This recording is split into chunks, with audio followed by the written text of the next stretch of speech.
Hello friends, कैसे हैं आप लोग। उम्मीद है सब बहुत अच्छे होंगे। तो जिसका सभी बच्चों को इंतज़ार था, किस चीज़ का, एडवांस अकाउंट के पेपर का एनालिसिस एंड सॉल्यूशन, तो वो मैं लेकर आ गया हूँ। आपका इंतज़ार ख़त्म हुआ। ठीक है। आज मैं जो जुलाई 2021 में आपका एडवांस अकाउंट का पेपर हुआ था, उसका मैं पेपर का एनालिसिस भी करूँगा और साथ में मैं उसके सॉल्यूशन भी लेकर आया हूँ। तो सॉल्यूशन भी मैं आपको दिखाऊंगा।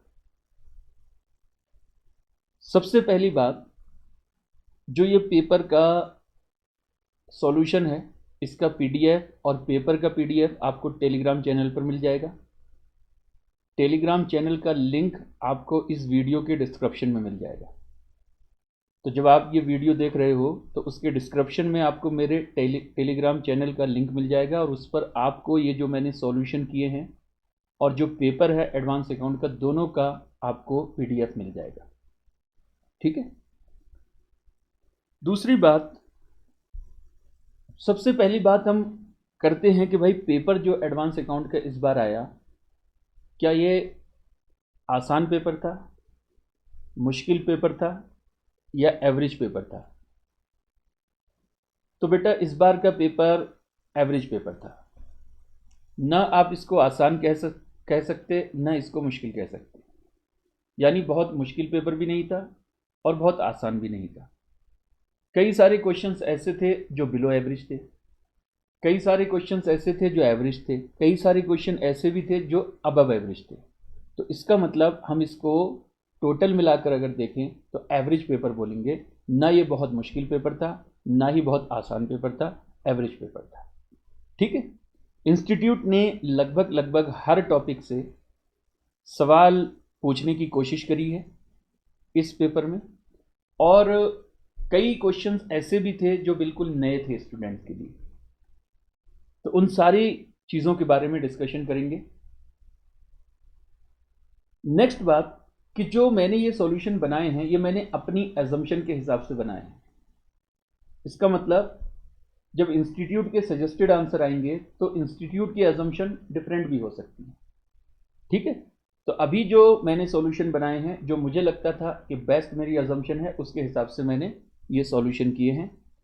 जब इंस्टीट्यूट का सजेस्टेड आंसर आएगा तब देखेंगे कि इंस्टीट्यूट की कोई एजम्पशन मेरे से डिफरेंट है या नहीं। ठीक है। तो चलिए शुरू करते हैं एनालिसिस एंड सॉल्यूशन।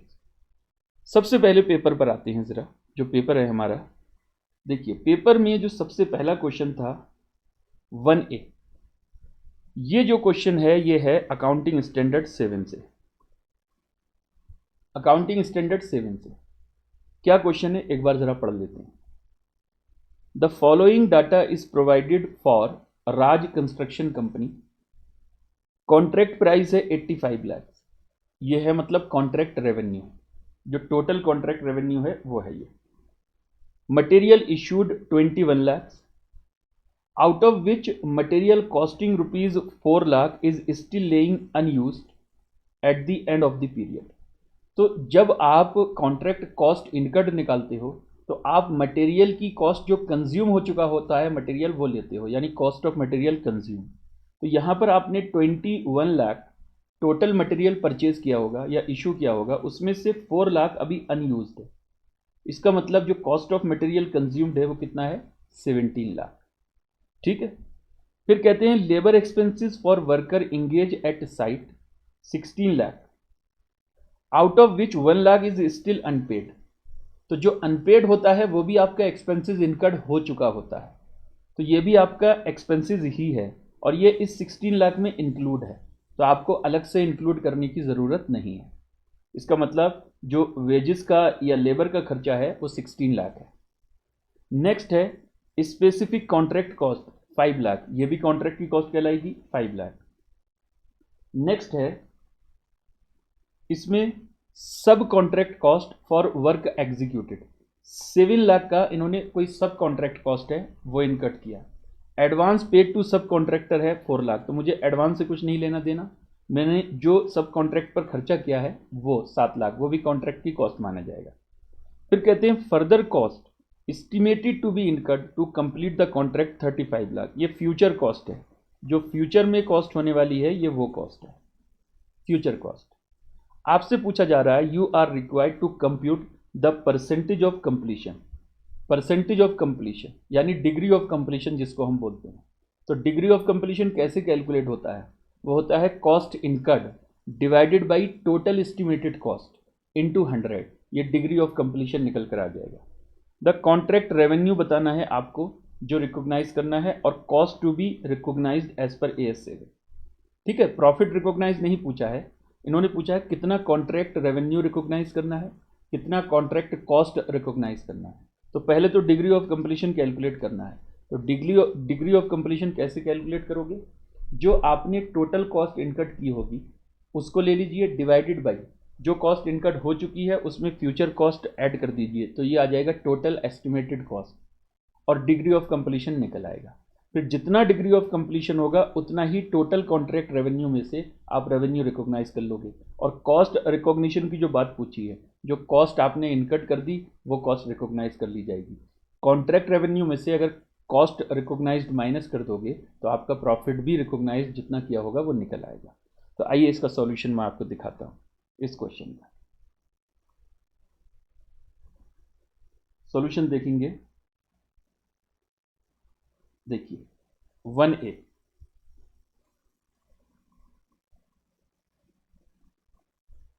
सबसे पहले यहां देखिए, एज पर AS7 contract revenue should be recognised on the basis of percentage of completion method, यानी degree of completion. Degree of completion is calculated as under. कैसे कैलकुलेट होगा? सबसे पहले cost of material consume 21 lakh में से 4 लाख माइनस कर दो तो 17 लाख आ जाएगा। उसके बाद लेबर एक्सपेंसेस इंक्लूडिंग अनपेड तो 16 है। उसके बाद स्पेसिफिक कॉन्ट्रैक्ट कॉस्ट है, सब कॉन्ट्रैक्ट कॉस्ट है, total cost incurred up to date यानी आज तक 45 है। फ्यूचर में जो कॉस्ट इनकर्ड होगा वो 35 होगा, तो टोटल एस्टिमेटेड कॉस्ट होगी 80। तो 80 में से कितना इनकर्ड हो चुका है? 45। तो डिग्री ऑफ कंप्लीशन कितना होगा? देखिए, degree of completion cost incurred up to date into 100 divided by total estimated cost. तो ये देखिए, मैं यहाँ पर ईयर वर्ड छोड़िए, सीधा देखिए 45 डिवाइडेड बाई 80 इंटू 100, 56.25%। ये आपका डिग्री ऑफ कंप्लीशन है, मतलब इतना परसेंट काम आपका पूरा हो चुका है। उसके बाद contract revenue recognised 85 lakh total contract revenue है, उसका 56.25% आप रिकॉग्नाइज कर लोगे। तो देखिए 47,81,250 ये टोटल कॉन्ट्रैक्ट रेवेन्यू रिकॉग्नाइज्ड होगा। Cost incurred up to date ये कॉस्ट रिकॉग्नाइज होगी। प्रॉफिट भी मैंने निकाल कर दे दिया, प्रॉफिट रिकॉग्नाइज। वैसे पूछा नहीं है प्रॉफिट रिकॉग्नाइज, ठीक है, लेकिन फिर भी मैंने निकाल दिया क्योंकि दो चीज़ें पूछी हैं। तो आप रेवेन्यू में से जब कॉस्ट रिकॉग्नाइज्ड माइनस कर दोगे तो प्रॉफिट रिकॉग्नाइज्ड आ जाएगा। चलिए, ये हो गया आपका क्वेश्चन नंबर 1A। आइए नेक्स्ट क्वेश्चन है आपका AS24 से। AS24 जो डिसकंटिन्यूइंग ऑपरेशन आपका जो AS है, AS24 उससे क्वेश्चन है, ठीक है। AS24 स्पेसिफिकली आपको बताता है कि डिसकंटिन्यूइंग ऑपरेशन क्या होता है। डिसकंटिन्यूइंग ऑपरेशन वो होता है जब आप किसी सेगमेंट को अपने बिजनेस के एकदम यानी एक रेजोल्यूशन पास करके पूरा का पूरा सेगमेंट बेचने की कोशिश करते हो, या उसके लिए रेजोल्यूशन पास करते हो कि हमें पूरा सेगमेंट बेचना है।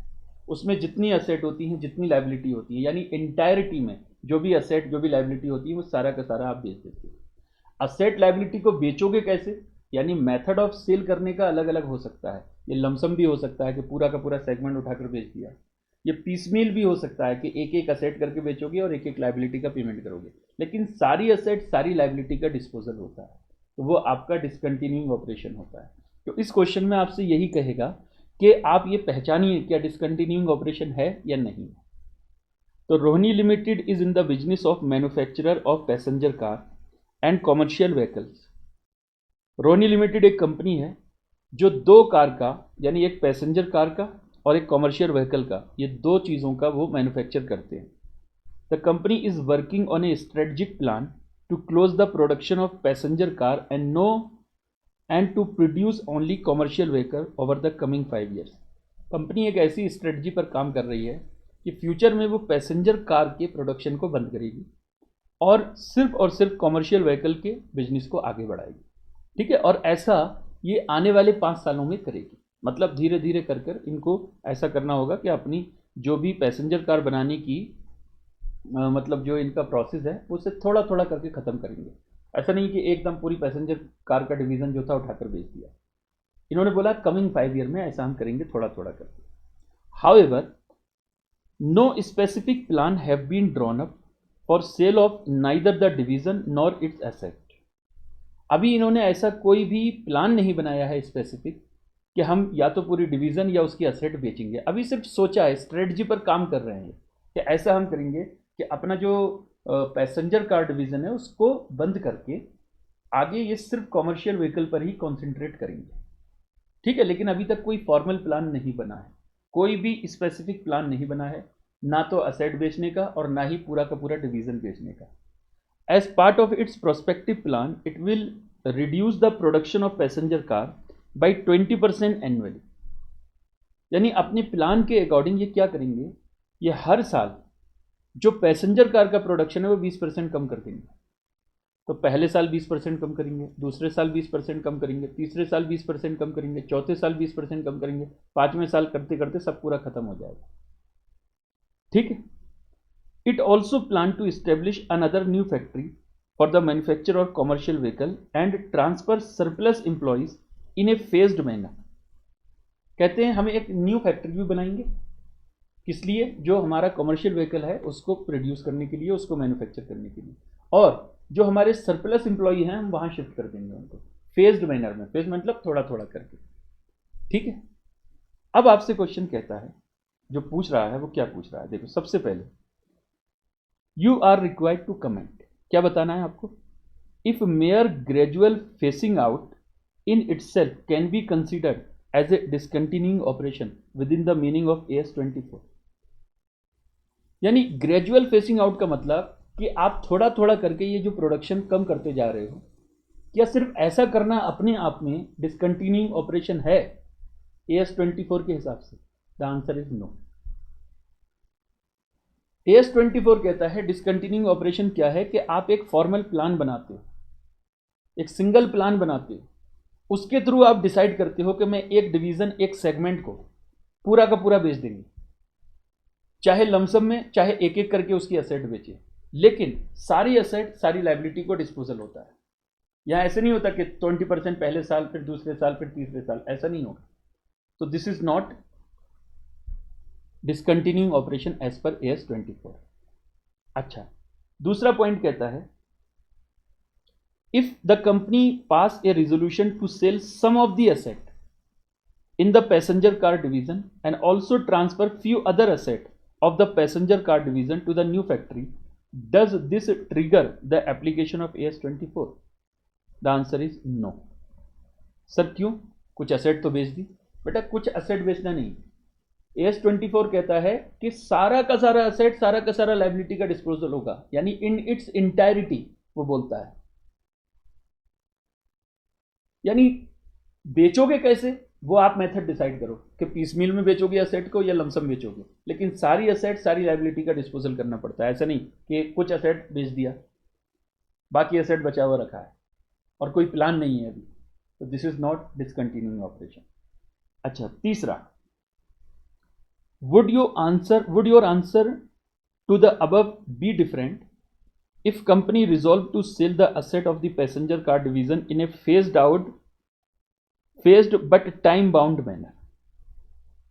कहते हैं क्या आपका आंसर अलग होगा अगर कंपनी ने ये रिजॉल्व कर दिया कि वो कंपनी की असेट्स जो हैं, यानी जो पैसेंजर कार डिवीजन की जो असेट्स हैं वो बेच देगा फेस्ड मैनर में, लेकिन टाइम बाउंड मैनर में। टाइम बाउंड मतलब 1 महीने में, 2 महीने में, 3 महीने में ये डिसाइड कर दिया, लेकिन सारी की सारी असेट, सारी की सारी लायबिलिटी का डिस्पोजल कर देंगे, तब यस, ये आपका AS24 में कवर हो जाएगा। यानी आपने एक प्लान बना लिया कि मुझे इतने टाइम में सारी की सारी एसेट का डिस्पोजल करना है, तो यहां पर AS24 लग जाएगा। तो पहले केस में नहीं लगेगा, दूसरे केस में भी नहीं लगेगा, तीसरे केस में लग जाएगा। आइए इसका आंसर मैं दिखा देता हूं आपको, देखिए जरा इसका आंसर देखिए। Mayor gradual phasing out in itself cannot be considered as a discontinuing operation। Gradual और evolutionary phasing out of a product line और class of service is not discontinuing operation. यानी धीरे धीरे किसी प्रोडक्ट को खत्म करना या धीरे धीरे किसी क्लास ऑफ सर्विस को खत्म करना डिसकंटिन्यूइंग ऑपरेशन नहीं है। डिसकंटिन्यूइंग ऑपरेशन का मतलब होता है pursuant to a single plan, आपने डिसाइड किया कि मुझे पूरी की पूरी यानी इन इट्स इंटायरिटी पूरी की पूरी डिवीजन को बेच देना है, चाहे लमसम चाहे पीस में, ठीक है, चाहे बंद कर दो उसको, अबंडनमेंट बोलते हैं उसको, ठीक है। अच्छा, सेकंड का आंसर देखिए, passing of resolution to sell some of the asset in passenger car division and also to transfer few other asset of the passenger car division to the factory does not trigger the application of AS24. It is a sale in its entirety, remember, and not some of the asset, यानी सारी की सारी asset, not some of the asset, ठीक है। Also starting the operation in the new factory is all together a new business and has nothing to do with the old business. यानी अगर आप नई फैक्ट्री में कोई बिजनेस स्टार्ट कर रहे हो तो उसका ओल्ड बिजनेस से कोई लेना देना नहीं, तो ये भी AS24 में कवर नहीं होगा। अच्छा, थर्ड देखिए, resolution to sell asset of the passenger car division in a phased but time bound manner will lead to identification of discontinuing operation as per AS24. It means that there is a single plan to discontinue the operation. The manner of discontinuation seems to be piecemeal distribution. मतलब आप थोड़ा थोड़ा करके asset को बेचोगे तो ये piecemeal distribution है, लेकिन ये आपने डिसाइड कर लिया कि मेरे को सारी एसेट बेचना है, तब ये AS24 इसके ऊपर लग जाएगा। समझ में आ गई बात? हाँ सर, समझ में आ गई। चलिए फिर आगे बढ़ते हैं, नेक्स्ट क्वेश्चन देते हैं। नेक्स्ट क्वेश्चन है सी। ये क्वेश्चन है अकाउंटिंग स्टैंडर्ड 4 से, और ये क्वेश्चन पहले भी आ चुका है, ठीक है। इस बार फिर उन्होंने 5 नंबर में इस क्वेश्चन को पूछ लिया। Surya limited follow the financial year from April to March, it has provided the following information, ठीक है। A suit against the company's advertisement was filed by a party on 5 April 2021 claiming damage of ₹5 lakh. अच्छा, पूछ क्या रहा है पहले ये देख लो क्वेश्चन में। कहता है keeping in view of the provision of AS4 you are required to state with reason whether the above event are to be treated as contingencies, adjusting event और non adjusting event occurring after the balance sheet date, ठीक है। अच्छा, adjusting event क्या होती है? वो event जो balance sheet date के बाद घटित होती हैं, लेकिन जिस दिन अकाउंट अप्रूव होते हैं उससे पहले वो घटित होती है। यानी बैलेंस शीट डेट के बाद लेकिन अकाउंट अप्रूवल की डेट से पहले घटित अगर जो इवेंट होती हैं, अकर होती हैं, उसको बोलते हैं एडजस्टिंग इवेंट, क्योंकि उसको एडजस्ट कर लेते हैं, ठीक है। लेकिन मतलब वो event occurring after balance sheet date होती है। Event occurring after balance sheet date होती क्या है? उसमें दो होती हैं, एडजस्टिंग और नॉन एडजस्टिंग। मतलब जैसे मान लीजिए 31 मार्च 2021 को आप बैलेंस शीट बना रहे हो, आपके अकाउंट होते हैं 15 मई को जाकर अप्रूव होते हैं, तो यहां से लेकर यहां तक जो भी इवेंट आती हैं वो होती हैं event occurring after the balance sheet date, ठीक। अब ये इवेंट अकरिंग जो हुई हैं आफ्टर बैलेंस शीट डेट, या एडजस्टिंग इवेंट है या नॉन एडजस्टिंग इवेंट है, ये आपको डिसाइड करना है। एडजस्टिंग इवेंट वो इवेंट होती हैं जो घटित तो यहां हुई हैं, लेकिन उसकी सिचुएशन और जो परिस्थिति थी वो यहां पर मौजूद थी। 31 मार्च 21 को उसकी सिचुएशन मौजूद थी, यानी कंटिंजेंसीज जो थी वो 31 मार्च को मौजूद थी। जैसे किसी डेटर्स के गोडाउन में आग लग गया 25 मार्च को, लेकिन हमें पता चला इंसॉल्वेंट हुआ वो जाकर 15 अप्रैल को, तो इसका मतलब जो वो इंसॉल्वेंसी हुई है उसकी स्थिति बैलेंस शीट डेट को हमको पता चल चुकी थी कुछ ना कुछ, यानी वो सिचुएशन एग्जिस्ट थी बैलेंस शीट डेट पर, क्योंकि वो उसके गोडाउन में आग लग गया था। और एक होता है कि मान लीजिए आग ही लगा 31 मार्च के बाद जाकर, तो ये भी event occurring after balance sheet date होगा अगर वो 15 मई से पहले हो गया, लेकिन वो नॉन एडजस्टिंग इवेंट होगा क्योंकि वो बैलेंस शीट डेट के बाद बिल्कुल न्यू इवेंट घटी है, ठीक है। ये आपने पढ़ा होगा AS4 में, तो मुझे कोई ज़्यादा बताने की ज़रूरत नहीं है। चलिए आगे बढ़ते हैं। कहते हैं 5 अप्रैल को एक सूट फाइल किया गया, 31 मार्च 2021 को अकाउंट क्लोज हो गए होंगे। 5 अप्रैल को सूट फाइल किया गया 5 लाख रुपए का, तो कौन सी इवेंट है बेटा? Non adjusting event. Non adjusting event, event occurring after balance sheet date तो है, लेकिन चूंकि ये बैलेंस शीट डेट के बाद अकर हुआ है, बैलेंस शीट डेट पर इसकी कोई सिचुएशन और मतलब जो है कंडीशन मौजूद नहीं थी, इसलिए ये नॉन एडजस्टिंग इवेंट है। अच्छा, company send a proposal to sell an immovable property for ₹45 lakh in March 2021। The book value of the property is 30 lakh on year end, however the deed was registered on 15 April 21। तो बेटा ये भी जो है पता है क्या, ये भी नॉन एडजस्टिंग इवेंट है। सर ये नॉन एडजस्टिंग क्यों है? प्रपोजल तो 31 मार्च से पहले चला गया था। प्रपोजल भेजने से कुछ नहीं होता, अगर एग्रीमेंट हो जाता 31 मार्च से पहले तब ये एडजस्टिंग इवेंट होती, चाहे रजिस्ट्री बाद में होती रहती। लेकिन यहाँ पर जो एग्रीमेंट है वो भी बैलेंस शीट डेट के बाद हुआ होगा, क्योंकि लिखा हुआ है कि बैलेंस शीट डेट से पहले आपने सिर्फ प्रपोजल भेजा था। तो प्रपोजल जो होता है वो तो सिर्फ प्रपोज करना होता है, वो एक्सेप्ट भी हो सकता है, रिजेक्ट भी हो सकता है। ठीक है, ये भी नॉन एडजस्टिंग इवेंट है। अच्छा, the term and condition for acquisition of a business of another company have been decided by the end of March 2021, but the financial resources were arranged in April 2021, the amount invested was 50 lakh. ये adjusting event है। Sir ये adjusting क्यों है?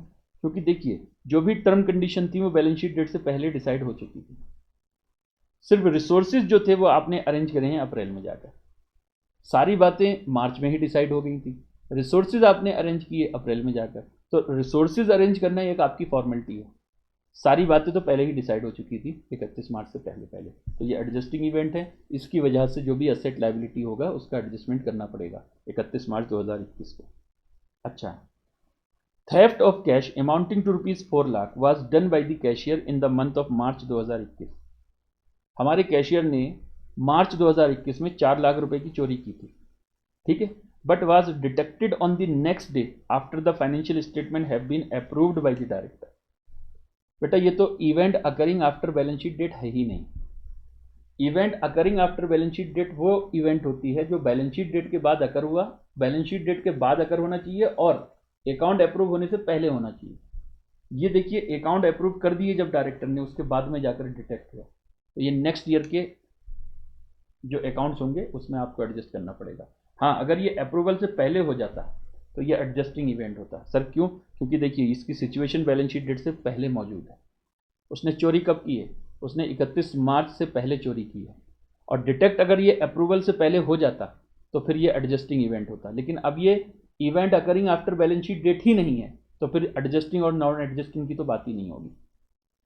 ठीक है, तो पहले तो event occurring after balance sheet date होना चाहिए, उसके बाद ही फिर देखेंगे कि ये एडजस्टिंग है या नॉन एडजस्टिंग है। तो अकाउंट अप्रूवल के बाद अगर कोई इवेंट अकर होती है तो फिर वो event occurring after balance sheet date नहीं है, वो बिल्कुल नेक्स्ट ईयर में ही जाकर एडजस्ट हो जाए। तो ये क्वेश्चन था आपका AS4। ठीक है, इसका सॉल्यूशन देखिए यहां पर मैंने दे रखा है, आप देख सकते हो, ये इसका सॉल्यूशन। ठीक है, ये सॉल्यूशन है, आप लोग पढ़ लेना। चलिए अब है 1D, 1 का D।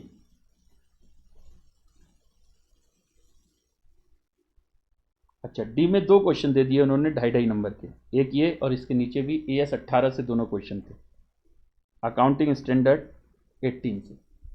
ठीक है, क्या क्वेश्चन थे आइए देखते हैं। Khushi limited enter into an arrangement with mister Happy for running a business for a fixed amount payable to the latter every year, यानी मिस्टर हैप्पी को एक फिक्स्ड अमाउंट दिया जाएगा हर साल। The contract states that the day-to-day management of the company will be handled by Mr. Happy, while all the financial and operating policy decisions are taken by the board of directors of the company. Mr. Happy does not own any voting power in Khushi Limited. अब आपको ये बताना है क्या ये related party है? Mister happy क्या related party है? देखिए, अगर मिस्टर हैप्पी ने कोई वोटिंग पावर खरीद रखा होता या वो इसमें कोई KMP होता तब ये रिलेटेड पार्टी होता। वोटिंग पावर या तो 20% से ज़्यादा खरीद रखा होता या 50% से ज़्यादा खरीद रखा होता। 50% से ज़्यादा खरीद रखा होता तो फिर ये कंट्रोल कर रहा होता। 20% या उससे ज़्यादा खरीद रखा होता तो सिग्निफिकेंट इन्फ्लुएंस होता, तो ये रिलेटेड पार्टी होता। अब ये सिर्फ यहाँ पर नौकरी पर रखा गया है, तो नौकरी पर तभी रिलेटेड पार्टी होगा जब ये KMP होगा। और KMP कौन होता है? वो पर्सन जो 3 पावर एक्सरसाइज करता है। कौन कौन सी? Power of planning, directing and controlling. तो क्या मिस्टर हैप्पी इन तीनों पावर को एक्सरसाइज करता है? उसकी डेजिग्नेशन कुछ हो, मेरे को कोई मतलब नहीं है। अगर कोई भी पर्सन किसी कंपनी के अंदर डायरेक्टिंग की, कंट्रोलिंग की और प्लानिंग की पावर को एक्सरसाइज करता है तो वो केएमपी है और वो रिलेटेड पार्टी है।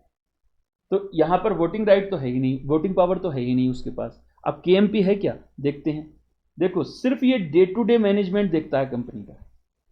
जो भी ऑपरेटिंग और फाइनेंशियल पॉलिसीज होती है ना, वो बोर्ड ऑफ डायरेक्टर करता है। यानी power of planning, controlling and directing किसके पास है? बोर्ड ऑफ डायरेक्टर के पास, हैप्पी के पास नहीं है। तो इसका मतलब he is not a related party, ये रिलेटेड पार्टी ही नहीं है। ठीक है, know related party relationship mister happy और खुशी लिमिटेड। तो कोई डिस्क्लोजर देने की भी जरूरत नहीं है इसके बारे में। अच्छा, सेकंड जरा देखते हैं। सेकंड क्वेश्चन है, श्री भानु, देखिए, Shri Bhanu a relative of की management person received a remuneration of 3,50,000 for his service in the company for the period from 1st April 2020 to 30 June 2020. On 1st July 2020 he left service. अच्छा, इसका मतलब उसने 3 महीने काम किया कंपनी के अंदर, उसके बाद उसने सर्विस छोड़ दी। अब 3 महीने अगर वो रहा हो या 3 महीने से ज्यादा रहा हो, अगर वो एक दिन के लिए भी कंपनी के अंदर रहा है तो वो कंपनी के लिए रिलेटेड पार्टी है। सर रिलेटेड पार्टी क्यों है? क्योंकि देखिए, ये केएमपी का रिलेटिव है। केएमपी रिलेटेड पार्टी होता है तो केएमपी का जितने भी रिलेटिव्स होते हैं वो भी सब उसके क्या होंगे? रिलेटेड पार्टी होंगे इस कंपनी के लिए।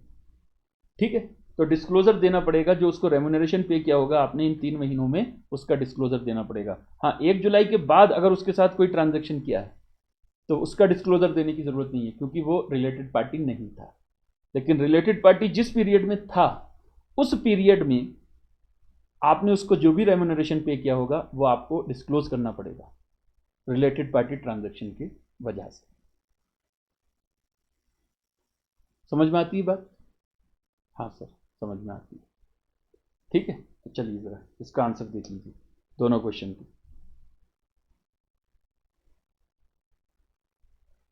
दोनों क्वेश्चन के आंसर देखिए जरा। A person will be KMP of enterprise if he is able to exercise the power of planning, directing and controlling, and KMP will be related party for enterprise. ठीक है। In the given question, Mr. Happy enter into an agreement with Khushi Limited for running the business for a fixed amount payable to Mr. Happy, but Mr. Happy does not have power of operating and financial policy decision, and only day-to-day management of the business will be handled by him. So he is not a related party for Khushi Limited because Mr. Happy is neither a KMP nor hold any voting power in Khushi Limited. पहला वाला हो गया। Second देखिए, according to AS 18 related party disclosure, parties are considered to be related if at any time during the reporting period one party has the ability to control the other party or exercise significant influence over the other party in making financial or operating decision. Hence, Mr. Banu, a relative of KMP, should be identified as a related party as at the closing date 31 March 2021 as he received remuneration for his service in the company from 1st April 2020 to 30 June 2020 and this period come under the reporting period. ये हो गया question number 1D। तो पहला number question पूरा का पूरा accounting standard का था। AS 7 से आया, AS 24 से आया, AS 4 से आया और AS 18 से आया। देखिए, बड़े बड़े अकाउंटिंग स्टैंडर्ड से सवाल ही नहीं पूछे। बड़े बड़े कौन से? AS 19 से कोई सवाल नहीं आया, AS 17 से कोई सवाल नहीं आया, ठीक है, AS 20 से कोई सवाल नहीं आया, AS 26 से कोई सवाल नहीं आया। यानी प्रैक्टिकल अकाउंटिंग स्टैंडर्ड थे ना जितने भी, एक AS 7 को छोड़कर, उनसे कोई सवाल ही नहीं पूछा। ठीक है, बच्चे तैयारी करके जाते हैं AS 19 की और आता भी है। AS 19 इंपॉर्टेंट AS है, लेकिन उससे सवाल ही नहीं पूछा गया। अब इंस्टीट्यूट इतना अनप्रेडिक्टेबल है, हम क्या कर सकते हैं? तो इसलिए कोई भी चीज छोड़कर तो आप जा ही नहीं सकते। चलिए आगे बढ़ते हैं। नेक्स्ट क्वेश्चन नंबर 2A, ये 15 नंबर का क्वेश्चन है बेटा बाईबैक का, और इसी के साथ में एक जो और छोटा सा चैप्टर है डिफरेंशियल वोटिंग राइट वाला, 5 नंबर का वहां से है। यानी ये पूरा का पूरा 20 नंबर का क्वेश्चन बाईबैक वाले चैप्टर से ही है। अब बताइए, इतना छोटा चैप्टर बाईबैक, उससे 20 नंबर का क्वेश्चन है। ठीक है, और क्या पूछा है आइए जरा देखते हैं। A company provide the following 2 possible capital structure as on 31 March 2021। Equity share capital, दो सिचुएशन दे रखी हैं, situation 1 situation 2। Equity share capital 30 lakh 30 lakh. अच्छा, general reserve 12 lakh 12 lakh, security premium 6 lakh 6 lakh, profit and loss 2 10, statutory reserve 4 20, loan fund 25 lakh 1 20। The company is planning to offer buyback of equity share eight A price of ₹30 पर share. यानी company buyback की planning कर रही है, 30 रुपए के हिसाब से बाईबैक करेगी, एक शेयर पर 30 रुपए पे करेगी, यानी 10 रुपए फेस वैल्यू और 20 रुपए प्रीमियम का पे करेगी। You are required to calculate maximum permissible number of equity share that can be bought back in both the situation as per Companies Act 2013 and are also required to pass journal entry in the situation where the buyback is possible। यानी जिस situation में buyback possible है उसमें आपको journal entry भी पास करनी है, जितने शेयर आप परमिसिबल है बाईबैक करने के लिए उतने अमाउंट से। अब देखिए, सबसे पहले बाईबैक को आपको पता है कि कितना बाईबैक करना चाहिए, उसके लिए 3 कंडीशन होती हैं। एक होता है रिसोर्सेज टेस्ट, एक होता है शेयर आउटस्टैंडिंग टेस्ट और एक होता है debt equity ratio test. Resources test क्या कहता है कि जो भी आपकी इक्विटी है, प्रेजेंट इक्विटी, उसके 25% से ज़्यादा का अमाउंट आप खर्च नहीं कर सकते। तो 25% इक्विटी का, और इक्विटी का मतलब क्या होता है, इक्विटी शेयर कैपिटल, अगर कोई प्रेफरेंस शेयर कैपिटल है वो भी आ जाएगा इक्विटी में, सारे फ्री रिजर्व्स। अच्छा, अब फ्री रिजर्व में क्या क्या आएगा, जनरल रिजर्व पीएनएल तो आएगा ही, साथ में सिक्योरिटी प्रीमियम भी आएगा। सिक्योरिटी प्रीमियम भी सेक्शन 68 कहता है वो फ्री रिजर्व है। इसका मतलब इस क्वेश्चन में जनरल रिजर्व फ्री रिजर्व है, सिक्योरिटी प्रीमियम फ्री रिजर्व है, पीएनएल फ्री रिजर्व है। अब सवाल उठता है, सर स्टैट्यूटरी रिजर्व क्या फ्री रिजर्व है? तो बेटा ये रेवेन्यू रिजर्व तो बोल सकते हो, लेकिन इसको फ्री नहीं बोल सकते। सर क्यों? क्योंकि फ्री रिजर्व वो रिजर्व होता है which is available for distribution of dividend. सिर्फ इसमें सिक्योरिटी प्रीमियम एक ऐसा रिजर्व है जिसको सेक्शन 68 स्पेसिफिकली बोलता है फ्री रिजर्व है, अदरवाइज डिविडेंड तो इससे भी नहीं बढ़ सकता। लेकिन वो क्वेश्चन 68 सेक्शन 68 के हिसाब से सिक्योरिटी प्रीमियम फ्री रिजर्व है, इस वजह से इसको फ्री रिजर्व मानते हैं, ठीक है। लेकिन स्टैट्यूटरी रिजर्व जो है that can not be distributed as dividend, so it is not free reserve. ये रेवेन्यू रिजर्व है, प्रॉफिट से बनता है, लेकिन ये किसी स्टैट्यूटरीली रिक्वायरमेंट की वजह से बना है, जैसे इनकम टैक्स के अकॉर्डिंग कोई होगी आपकी लीगल रिक्वायरमेंट जिसकी वजह से ये रिजर्व बनाना पड़ा होगा, तो this is not free reserve, ठीक है। तो आपकी जो प्रेजेंट इक्विटी है वो ये 3 चीज़ें और ये 30 लाख, ये प्रेजेंट इक्विटी है। तो देख लीजिए, 30 लाख प्लस 12 लाख 42 लाख 48 लाख और 50 लाख 10 हज़ार। प्रेजेंट इक्विटी है 50 लाख 10 हज़ार।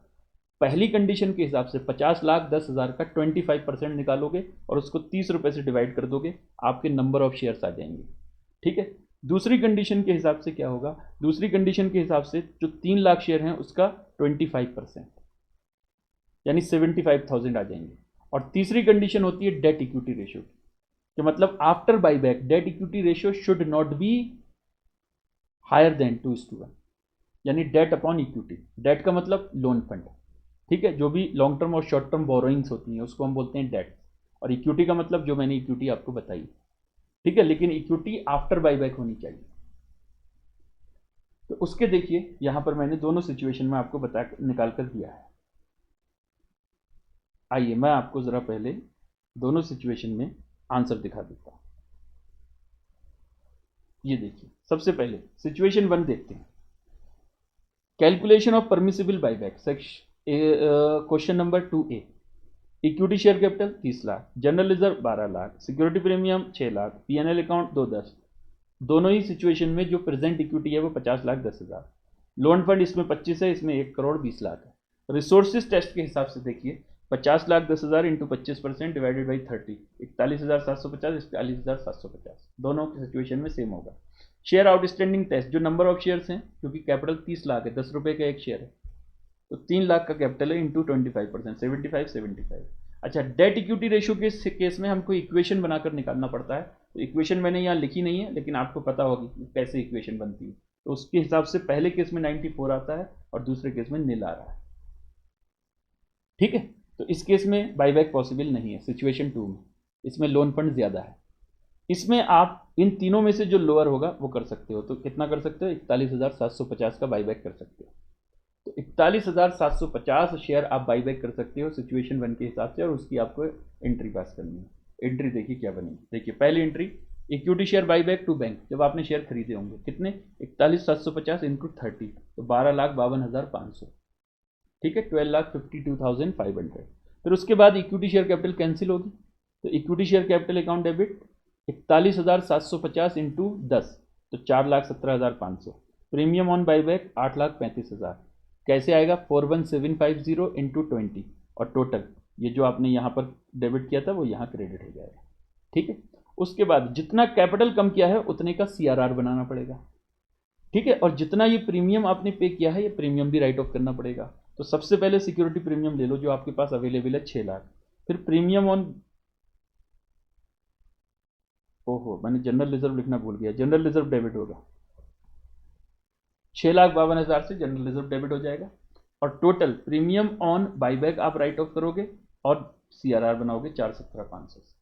तो पूरा का पूरा पहले सिक्योरिटी प्रीमियम उठा लो, उसके बाद जनरल रिजर्व डेबिट हो जाएगा 6,52,000, ठीक है। तो जनरल रिजर्व जितना सिक्योरिटी प्रीमियम था उतना सिक्योरिटी प्रीमियम यूज कर लिया, बाकी बैलेंस जो है वो जनरल रिजर्व से यूज कर लिया। तो जनरल रिजर्व मैं यहाँ लिखना भूल गया, कोई बात नहीं, मैंने यहाँ लिख दिया general reserve debit. General reserve आपके पास है भी, कितना था देखिए, जनरल रिजर्व आपके पास 12 लाख है, तो उसमें से 6,52,500 यूज कर सकते हो।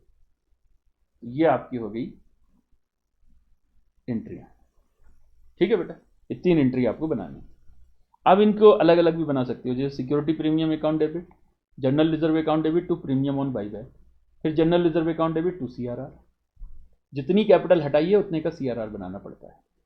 अच्छा, इसमें सेकंड पार्ट जो था, ये तो 15 नंबर का क्वेश्चन था बेटा, 15 नंबर, ठीक है, आप समझ सकते हो 15 नंबर का क्वेश्चन। अभी तक पेपर आपको आसानी लगा होगा, कुछ है ही नहीं इसमें।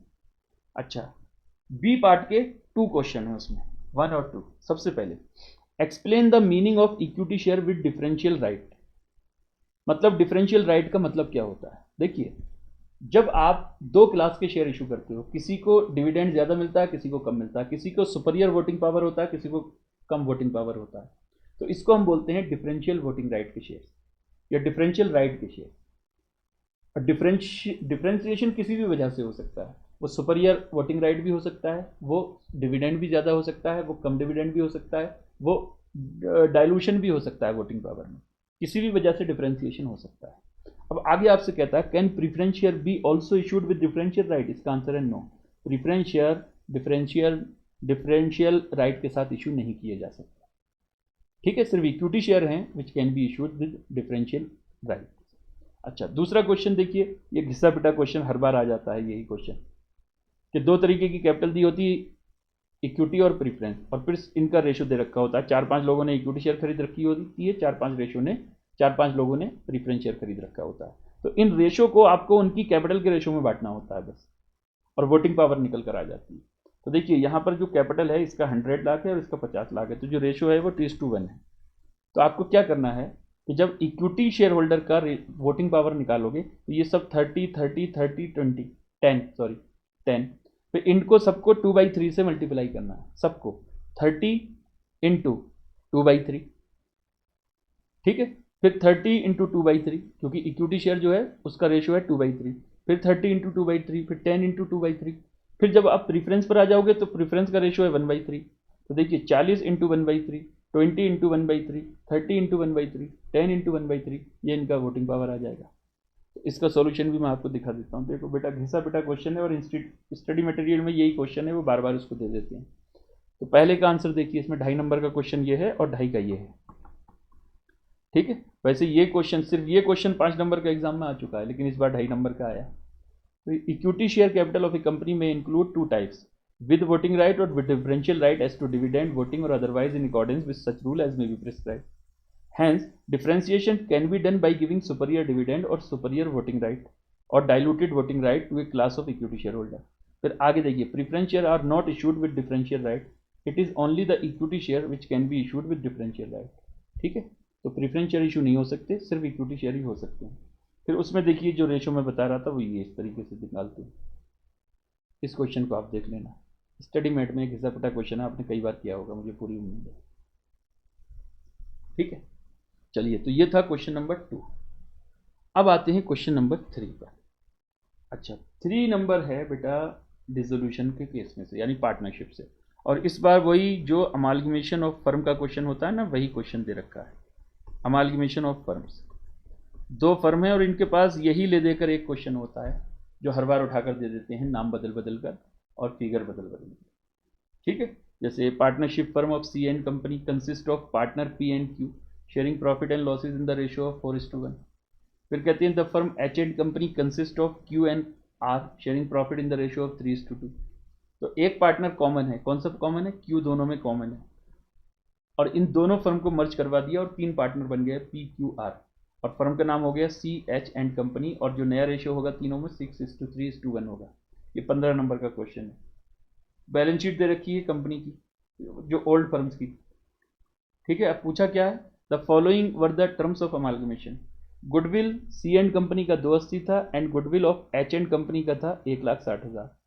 Goodwill account is not to be open in the books of the new firm but to be adjusted through the capital account of the partner. तो गुडविल की एडजस्टमेंट करनी है। एक तो गुडविल की एडजस्टमेंट क्या करते हैं, पहले ओल्ड रेशो में उनको क्रेडिट कर दो, न्यू रेशो में उन सबको डेबिट कर दो, तो एडजस्टमेंट हो जाती है कैपिटल अकाउंट के थ्रू। ठीक है, फिर ये रिवैल्यूएशन के पॉइंट दे रखे हैं, और आपसे पूछा क्या है, आपसे पूछा है show how the goodwill will be adjusted among the partner. तो पहले गुडविल की एडजस्टमेंट दिखानी है। फिर बैलेंस शीट पूछी, एंट्री नहीं पूछी, बैलेंस शीट पूछी है नई फर्म की, और कहते हैं keeping partners capital account in their profit sharing ratio taking capital of Q as base. जो क्यू है उसकी कैपिटल को बेस मानकर आप जो है कैपिटल का एडजस्टमेंट करोगे, और अगर कोई डेफिशिएंसी या एक्सेस आता है तो उसको करंट अकाउंट में एडजस्ट कर दोगे। तो ये क्वेश्चन बिल्कुल डिट्टो क्वेश्चन हमने करवाया हुआ भी है, स्टडी मैट में क्वेश्चन है। ठीक है, तो चलिए इसका सॉल्यूशन मैं आपको दिखा देता हूँ। 15 नंबर का क्वेश्चन है। ये देखिए, पहले गुडविल का एडजस्टमेंट, पहले ओल्ड रेशो में बांट दिया मैंने, फिर उसके बाद न्यू रेशो में, और फिर देखिए डिफरेंस, ये गुडविल की एडजस्टमेंट एंट्री है। फिर ये नई बैलेंस शीट है, नई बैलेंस शीट है, ये वर्किंग नोट में पुराने जो रिवैल्यूएशन का प्रॉफिट लॉस निकाला, फिर पार्टनर्स की कैपिटल अकाउंट, और फिर पार्टनर्स की कैपिटल अकाउंट बनाकर कैपिटल का बैलेंस निकालकर कैपिटल की एडजस्टमेंट कर दी मैंने। आप देख लेना, ये तो बहुत आसान क्वेश्चन है। ठीक है, इसका सॉल्यूशन बनाकर दे रखा है। चलिए अब आते हैं क्वेश्चन नंबर 3B पर। ये क्वेश्चन भी बहुत ही आसान, ये NBFC से था। ठीक है, इसमें प्रोविज़न बनाना था, जो एडिशनल प्रोविज़न हम बनाते हैं उसमें वही अप टू 12 मंथ तक कोई प्रोविज़न नहीं। ठीक है, लेकिन 12 टू 24 मंथ तक है तो 40%, 24 टू 36 मंथ तक है तो 70%। ठीक है, उसके बाद 12 महीने तक कुछ नहीं है, फिर 12 से उस तक 10% है। ठीक है, फिर 12 से अप टू 12 तक, 12 से 24 तक 10% है, फिर 24 से 36 तक 40% है, 36 से 48 तक 70% है, और 48 से ऊपर कितना है 100%। यही क्वेश्चन था आपका। ठीक है, बुक वैल्यू का। तो देखिए इस पर अप टू 12 मंथ इस पर कोई प्रोविज़न नहीं बनेगा, फॉर 24 मंथ है इस पर 10% बनेगा, फॉर 30 मंथ यानी 24 टू 36 मंथ तक होता है वो 40% बनेगा, फिर 36 से 48 तक होता है तो ये उसके बीच में आता है तो ये 70% हो जाएगा, और 48 से ऊपर 100% होता है, और किसका, जो बुक वैल्यू होती है। ठीक है, इसका प्रोविज़न बनेगा। तो इसका सॉल्यूशन भी देखिए मैं दिखा देता हूँ, आपने बहुत बार ये क्वेश्चन बनाया होगा मुझे पूरी उम्मीद है। देखिए, statement showing calculation of provision up to 12 month 30,000 provision nil, ये भी नील। देखिए 4,000 का 10%, फिर 3750 का 40%, 3,000 का 70%, 10,000 का 100%, टोटल प्रोविज़न ये हो जाएगा। ठीक है, ये क्वेश्चन हो गया। चलिए अब बढ़ते हैं हम क्वेश्चन नंबर 4, और क्वेश्चन नंबर 4 है होल्डिंग कंपनी का। और बेटा इस बार कंसोलिडेटेड पीएनएल से क्वेश्चन आ गया, यानी कंसोलिडेटेड पीएनएल से क्वेश्चन आया, कंसोलिडेटेड बैलेंस शीट से नहीं आया।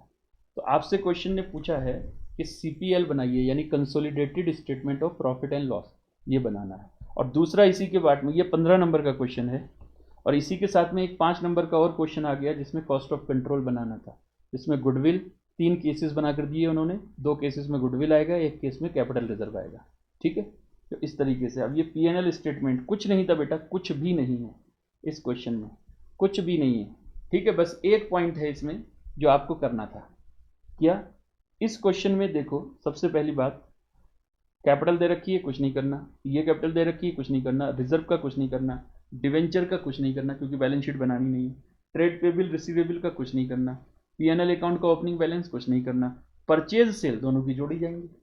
क्योंकि statement of profit and loss में क्या करते हो, सेल और परचेज ही तो होती हैं। देखिए ये इसकी परचेज, ये इसकी परचेज, ये इसका सेल, ये इसका सेल, दोनों को जोड़ दिया जाएगा। सैलरी सैलरी यानी इंप्लॉइज बेनिफिट एक्सपेंसेस जोड़ दिए जाएंगे। डिवेंचर इंटरेस्ट यानी फाइनेंस कॉस्ट जोड़ दिए जाएंगे दोनों के। जर्नल एक्सपेंसेस या अदर एक्सपेंसेस में आ जाएंगे, जोड़ दिए जाएंगे। प्रीफरेंस डिविडेंड, इसका कोई ट्रीटमेंट होगा या नहीं होगा? इसका ट्रीटमेंट देखो, हम लोग क्या करते हैं, हम जब consolidated profit and loss statement बनाते हैं तो पीएटी तक बनाते हैं, पीएटी यानी प्रॉफिट आफ्टर टैक्स तक, क्योंकि उसके बाद जो कहानी शुरू होती है वो बैलेंस शीट डेट के लिए, बैलेंस शीट बनाने के लिए होती है, कंसोलिडेटेड बैलेंस शीट बनाने के लिए होती है। तो अगर मैं पीएटी तक बनाकर छोड़ देता हूं तो मुझे इसका भी कुछ नहीं करना। अगर मैं पीएटी के बाद आगे बढ़ता हूं तो फिर डिविडेंड माइनस होगा, फिर उसमें से माइनॉरिटी इंटरेस्ट भी माइनस होता है, फिर जो प्रॉफिट बचता है फिर जाकर वो कंसोलिडेटेड बैलेंस शीट में जाता है। तो आपको पीएटी तक ही बनाकर छोड़ देना है, उसके आगे जाना ही नहीं, ठीक है। क्योंकि इंस्टीट्यूट ने जो क्वेश्चंस पीएनएल स्टेटमेंट के, जो भी कंसोलिडेटेड पीएनएल स्टेटमेंट के बनाए हैं, वो पीएटी तक ही लाकर छोड़ देते हैं, उसके बाद बनाती नहीं, ठीक है। अब देखते हैं कि आगे इसमें बनाया होगा या नहीं बनाया होगा। अब जब सजेस्टेड आंसर आएगा उसमें देखेंगे कि अगर उसने पीएटी के आगे बढ़े हैं वो या नहीं बढ़े हैं। अगर पीएटी के आगे वो बढ़े होंगे तो अगर आप पीएटी तक ही छोड़कर आगे होगे ना तो बेटा आपका 12 नंबर तो कम से कम मिल ही जाएंगे, मुझे पूरी उम्मीद है। 3 या 4 नंबर मैक्सिमम होंगे जो आपको नहीं देगा अगर पीएटी तक आप बनाकर आ गए हो तो, ठीक है। ठीक है सर। अच्छा, उसके बाद देखिए इसमें एक चीज दे रखी है, इन्वेंट्री क्लोजिंग दे रखी है। जब इन्वेंट्री क्लोजिंग ट्रायल बैलेंस के अंदर गिवन हो ना तो इसका मतलब परचेज में से ये इन्वेंट्री घटी हुई है। तो या तो ऐसा है इसको इग्नोर कर दो, ठीक है, या फिर ऐसा है इसको पहले परचेज में ऐड कर लो, तो परचेज बिफोर क्लोजिंग स्टॉक आ जाएगा और उसके बाद inventory, changes in value of inventory करके इसे माइनस करके दिखा दो, ठीक है। अच्छा, कैश एट बैंक कुछ नहीं करना, इन्वेस्टमेंट कुछ नहीं करना, फिक्स असेट कुछ नहीं करना, सॉरी, ठीक है, कुछ नहीं करना। आइए आगे क्या बोलता है, आगे कहता है इन्वेस्टमेंट इन वाई लिमिटेड 1 जुलाई को आपने किया 80% इन्वेस्टमेंट, 50% प्रीफरेंशियल कैपिटल खरीदा, 80% equity share. After acquiring control over Y limited, X limited supply to Y limited goods at cost plus 25%, the total invoice value of such goods being 1,20,000। तो आपको क्या करना है, पहले देखिए जो आप सेल जोड़ोगे, सेल में से 120 माइनस कर देना, यानी 1,20,000। ऊपर जो फिगर है 1000 में दे रखे हैं, तो अगर 3 जीरो आप काट दोगे तो 120 जो परचेज जोड़ोगे उसमें से माइनस होगा और 120 ही जो सेल जोड़ोगे उसमें से माइनस होगा, क्योंकि ये काउंटर आइटम है। उसके बाद कहते हैं 1/4 of such goods were still laying in the inventory at the end of the year, और ये स्टॉक रिजर्व आपको निकालना पड़ेगा। तो स्टॉक रिजर्व देखिए कितना आएगा, 1,20,000 इंटू 1/4 इसमें से है, इंटू 25/125, तो कितना आएगा, 6,000 आएगा शायद, हाँ 6,000 आएगा। तो आपको क्या करना है, आप बेटा यही करना, एक मिनट, एन क्यों नहीं चले, 6,000 आएगा। आपको क्या करना है, आपको जो क्लोजिंग स्टॉक ट्रायल बैलेंस के अंदर गिवन है ना उसको परचेज में ऐड कर लेना पहले। परचेज में ऐड करने के बाद और क्लोजिंग स्टॉक को changes in value of stock करके अलग से दिखाना। और वो कैसे दिखाओगे, जो क्लोजिंग स्टॉक है उसको जोड़कर उसमें से स्टॉक रिजर्व माइनस कर देंगे, जो वैल्यू बचेगी वो दिखाना है, ठीक है।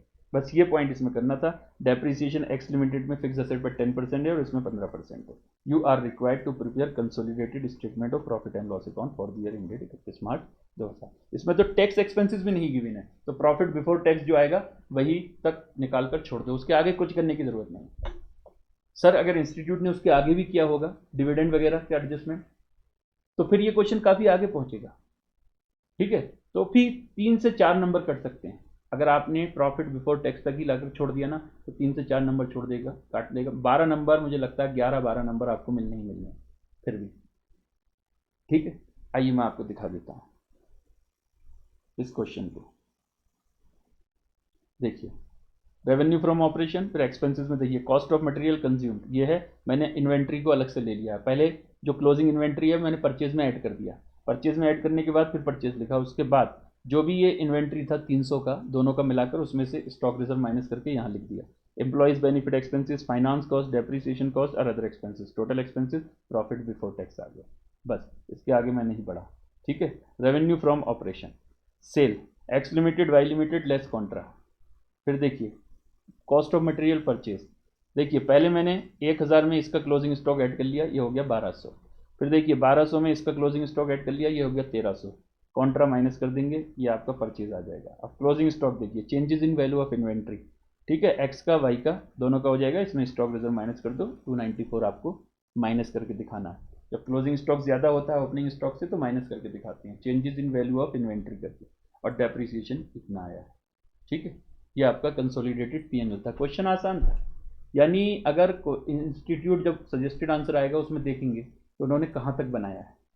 अगर देखिए आप इसके आगे जाते हो तो फिर आपको पहले सब्सिडरी का प्रॉफिट अलग से निकालना पड़ेगा, उस सब्सिडरी के प्रॉफिट में से पहले डिविडेंड माइनस होगा, प्रीफरेंस डिविडेंड, फिर उसमें से माइनॉरिटी इंटरेस्ट निकाला जाएगा, उसमें माइनॉरिटी का इंटरेस्ट कितना होगा वो माइनॉरिटी इंटरेस्ट निकाला जाएगा। ठीक है, तो माइनॉरिटी इंटरेस्ट को ट्रीटमेंट होगा, फिर उसमें कैपिटल रिजर्व माइनस होगा, अगर आपने कोई कैपिटल रिजर्व कमा रखा है ऑन एक्विजिशन ऑफ शेयर वो भी माइनस होगा, तो वो फिर काफ़ी लंबा प्रोसेस हो जाएगा। तो देखते हैं कि जो सजेस्टेड आंसर आएगा उसमें आगे तक बड़े होंगे या नहीं बड़े होंगे। अगर बड़े होंगे वो तो 3 से 4 नंबर आपके कट जाएंगे, अगर नहीं बड़े होंगे तो आपको पूरे 15 नंबर मिलेंगे। यानी अगर अभी भी इतना ही अगर वो आगे बढ़े भी होंगे और फिर भी अगर आप इतना करके आए हो तो समझ लीजिए आपको 12 नंबर या 11 नंबर तो मिलना ही मिलना है। ठीक है, ठीक है सर। चलिए नेक्स्ट देखिए 4B। 4B क्या क्वेश्चन है वो भी दिखा देता हूँ एक बार। कहते हैं long limited acquired 60% stake in short limited for a consideration of 112 lakh. ठीक है, on the date of acquisition short limited equity share capital was 100 lakh, revenue reserve 40 lakh and PNL का बैलेंस था 30 लाख। ये तीनों नेट असेट हुआ या नहीं? कैसे? 100, 140 और 130 यानी 170, ये उसका नेट असेट है। ठीक है, नेट असेट का 60%, तो नेट एसेट में जो होल्डिंग कंपनी है उसका हिस्सा कितना हो गया 102। तो आपने जो शेयर कितने के खरीद रखे हैं 112, तो 112 में से नेट एसेट माइनस कर दो 102, 60%, तो ये आपका गुडविल आ जाएगा 10। ठीक है, तो ये तो कंसोलिडेशन की डेट पर जो पूछ रहा है वो हो गया। दूसरा कहता है अगर इन्वेस्टमेंट अगर कैरिंग अमाउंट उसका 104 है तो क्या होगा, तो 104 में से 102 माइनस कर दो तो गुडविल हो जाएगा 2। अगर कहता है इन्वेस्टमेंट आपने 92 में खरीदे हैं तो क्या होगा, तो 92 में से 102 माइनस करोगे तो कैपिटल रिजर्व आ जाएगा 10। ठीक है, ये ट्रीटमेंट हो गया। तो ये 5 नंबर का क्वेश्चन था। ठीक है, ये भी आसान क्वेश्चन था बेटा, कुछ नहीं था इसमें, देखो मैंने तीनों का निकाल कर दिखा दिया, बस थोड़ी सी मेहनत करनी थी। देखिए कॉस्ट ऑफ इन्वेस्टमेंट 60%, ये तीनों का माइनस करके ये गुडविल, फिर देखिए इसमें गुडविल 2 और इसमें कैपिटल रिजर्व आ जाएगा 10। ये क्वेश्चन है, आप कॉलम करके भी निकाल सकते थे कि कोई केस 1, केस 2, केस 3, एक ही बार लिखना पड़ता सब कुछ। ठीक है, बस इन्वेस्टमेंट की कॉस्ट अलग अलग लिखनी पड़ती, बाकी सब में एक ही जैसे तरीके से लिख देते, एक ही बार में आ जाता 5 नंबर का क्वेश्चन। अच्छा 5A, 5A जो है वो अमालगमेशन का क्वेश्चन है। देखिए 5A अमालगमेशन का क्वेश्चन है, जरा एक बार पढ़ते हैं क्या क्वेश्चन है। 10 नंबर का क्वेश्चन था ये अमालगमेशन का। The summarized balance sheet of Black Limited and White Limited on 31st March 2020 as follow। सबसे पहले शेयर कैपिटल दे रखा है 6,3600, रिजर्व एंड सरप्लस 1080 और 660, ट्रेड पेबल्स दे रखे हैं, प्लांट पीपीई मतलब दे रखा है, इन्वेंट्री दे रखा है, ट्रेड रिसीवेबल दे रखे हैं, कैश एंड कैश इक्विवेलेंट दे रखा है। ठीक है, उसके बाद ज़रा देखिए इन्होंने बाइफर्केशन करके दिया है, शेयर कैपिटल में शेयर कैपिटल 6,000, 3600 और रिजर्व एंड सरप्लस में क्या क्या है, जनरल रिजर्व और पीएनएल, ये दोनों दे रखे हैं दोनों कंपनी के।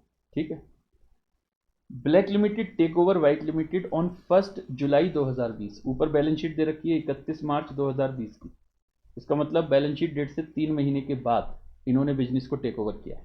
3 महीने पहले बिजनेस चले होंगे दोनों कंपनी के, उसके बाद टेक ओवर हुआ है।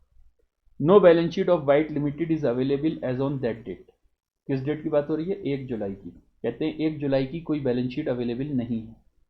It is however estimated that White limited earned profit of rupees 2,40,000 after charging proportionate depreciation at 10% per annum on PPE during the April to June 2020।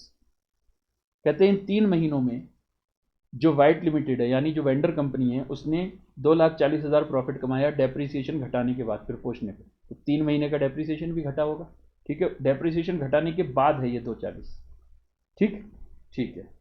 कहते हैं इन 3 महीनों में ब्लैक लिमिटेड ने भी यानी जो परचेजिंग कंपनी है उसने भी 480 कमाया after proportionate depreciation on PPE. ठीक, both companies have declared and paid 10% dividend with in 3 month period. इन 3 महीनों में इन्होंने 10% डिविडेंड भी बांटा है। तो डिविडेंड तो शेयर कैपिटल का निकलता है, आपको पता ही है। उसके बाद कहता है goodwill of white limited is valued at 2,40,000 and property plant and equipment are valued 1,20,000 above the depreciated value on the date of take over. तो 1 जुलाई को पहले जो असेट की 3 महीने का डेप्रिसिएशन घटाने के बाद वैल्यू जो आएगी उसमें 1,20 ऐड कर देना, ये टेक ओवर वाली वैल्यू हो जाएगी। यानी जो एग्रीड वैल्यू टेक ओवर वाली होगी उस वैल्यू पर इन्होंने टेक ओवर किया होगा असेट को। जैसे मान लीजिए अगर डेप्रिसिएशन घटाने के बाद पीपीई की वैल्यू 10 लाख आती है वाइट लिमिटेड की, तो इसने उसको लिया है 1,20,000 ऐड करके, यानी 11,20,000 में लिया है। ये सिर्फ मैंने एक एग्जाम्पल दिया है। ठीक है, वैल्यू कुछ भी हो सकती है 10 लाख के अलावा। अच्छा, purchase consideration is to be satisfied by black limited by issuing share at par. ठीक है, तो इसका मतलब आपको ये नहीं बताया कितने शेयर इशू करने हैं, बस ये बताया कि पार वैल्यू पर इशू करने हैं। तो बेटा नेट एसेट मेथड के हिसाब से आप पीसी निकाल लोगे और उसको 10 रुपये से डिवाइड कर दोगे, आपके नंबर ऑफ शेयर इशूड आ जाएंगे निकल कर। ठीक है। अच्छा, अब आपसे पूछा क्या क्या है। सबसे पहले कहता है compute number of share to be issued by black limited to white limited against purchase consideration, यानी परचेज कंसिडरेशन में कितने शेयर इशू करेगा ब्लैक लिमिटेड वाइट लिमिटेड को, वो बताइए, पहला सवाल। फिर कहता है calculate balance of net current asset. Net current asset का मतलब होता है current asset minus current liability, इसको बोलते हैं नेट करंट एसेट। इसको वर्किंग कैपिटल भी बोला जाता है अगर आपको पता हो। तो नेट करंट एसेट पूछ रहा है ब्लैक लिमिटेड की और वाइट लिमिटेड की 1 जुलाई को, यानी जिस दिन बिजनेस टेक ओवर किया उस दिन दोनों कंपनी की नेट करंट एसेट कितनी थी। ठीक है। Give balance of profit and loss of black limited on 1 July 2020। Black limited मतलब परचेजिंग कंपनी का प्रॉफिट एंड लॉस अकाउंट का बैलेंस पूछ रहा है आपसे। ठीक है, 1 जुलाई को जिस दिन टेक ओवर हुआ, और टेक ओवर के बाद कहता है ब्लैक लिमिटेड की पीपीई का बैलेंस बताइए। Give balance of PPE as on 1 January 2020 after take over. तो किसका, ब्लैक लिमिटेड का ही होगा टेक ओवर के बाद। तो टेक ओवर के बाद ब्लैक लिमिटेड का कितना पीपीई होगा वो बताइए। यानी 4 चीज़ें आपसे पूछी हैं, आपसे कोई एंट्री नहीं पूछी, आपसे कोई बैलेंस शीट नहीं पूछी, सिर्फ ये 4 चीज़ें पूछी। ठीक है, ये भी क्वेश्चन कोई मुश्किल क्वेश्चन नहीं था, आसान क्वेश्चन है। देखो सबसे पहले statement showing number of share issued by black limited to white limited against purchase consideration. तो purchase consideration net asset method के हिसाब से निकालोगे। नेट एसेट मेथड के हिसाब से निकालने के बाद जितना भी नेट एसेट आएगा उसको 10 से डिवाइड कर दोगे, नंबर ऑफ शेयर इशूड आ जाएंगे। तो पहले तो पीपीई, ये नेट एसेट किसका निकालना है, वाइट लिमिटेड का। तो वाइट लिमिटेड की पीपीई 24 लाख दे रखी है बैलेंस शीट के अंदर, जो पुरानी बैलेंस शीट है। 3 महीने का डेप्रिसिएशन लगेगा 60,000, तो ये आ गया 23,40,000। उसके बाद इसमें 1,20 का एडिशन हुआ, तो रिवाइज वैल्यू ऑफ पीपीई आ गया।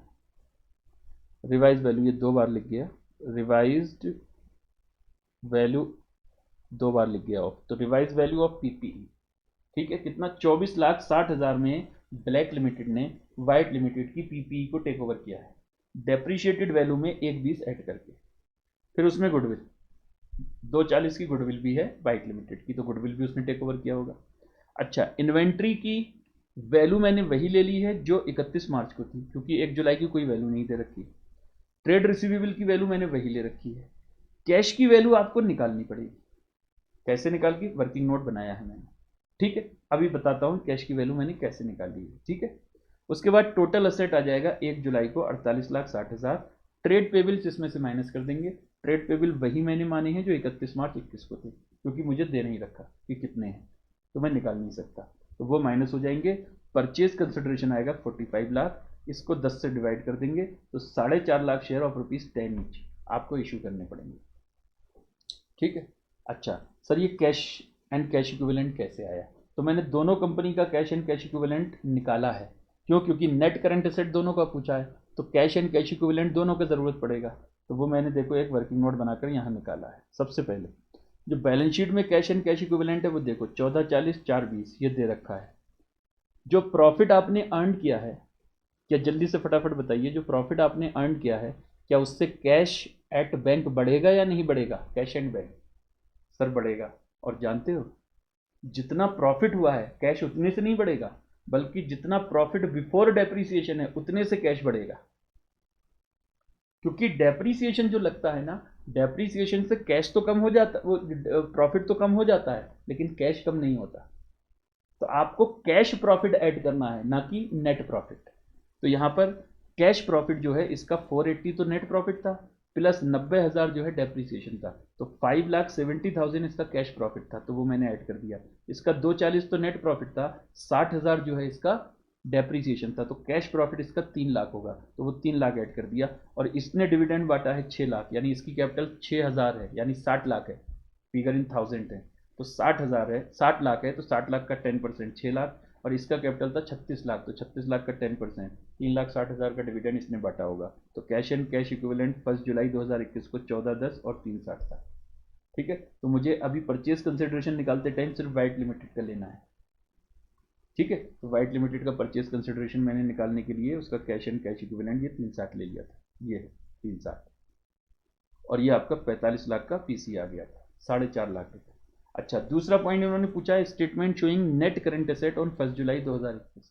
तो नेट करंट एसेट में देखिए इन्वेंट्री, ट्रेड रिसीवेबल तो वही होंगे जो 31 मार्च को थे। कैश एंड कैश इक्विवेलेंट इसका 1410, इसका 360, ये मैंने आपको निकाल कर यहाँ वर्किंग नोट में दिखाया है। उसके बाद ट्रेड पेबल वही होगा जो ओपनिंग था। ठीक है, और ये 3450 और 18 लाख, ये नेट करंट एसेट आ गया ऑन 1 जुलाई 2021। अच्छा, थर्ड पॉइंट क्या पूछा है? पीएनएल का बैलेंस पूछा है ब्लैक लिमिटेड का, यानी परचेजिंग कंपनी का। तो परचेजिंग कंपनी का देखो 7,20,000 तो ओपनिंग बैलेंस है, जो इस बार कमाया 480 वो ऐड कर दो, और जो डिविडेंड पे किया है बेटा वो माइनस करोगे, प्रॉफिट भी तो घटाना पड़ेगा डिविडेंड से, तो बैलेंस इसका बचेगा 6 लाख। ठीक है, और पीपीई का बैलेंस आफ्टर टेक ओवर कितना होगा ब्लैक लिमिटेड का? ब्लैक लिमिटेड का अपना पीपीई कितना है? 35,10,000, 36 लाख में से 90,000 3 महीने का डेप्रीसिएशन घटाकर, और जो टेक ओवर किया है टेक ओवर वैल्यू पर 24,60,000 वो इसमें प्लस कर दो, 59,70,000 जो है ये पीपीई की वैल्यू आ जाएगी। ये 10 नंबर का क्वेश्चन था बेटा आपका अमालगमेशन से। ठीक है, बोलो, कोई दिक्कत नहीं होनी चाहिए, ऐसा क्वेश्चन था ये। अच्छा, अब आते हैं 5B बेटा, बैंकिंग का क्वेश्चन है। अब इसमें क्या बताऊं, पूरा क्वेश्चन सॉल्व है, अपने आप देख लेंगे, कोई चीज़ इसमें है ही नहीं, सारे शेड्यूल मैंने बना दिए हैं। देखिए शेड्यूल 13, शेड्यूल 14, ठीक है, शेड्यूल 15, शेड्यूल 16, शेड्यूल 17, शेड्यूल 17 तो होता ही नहीं।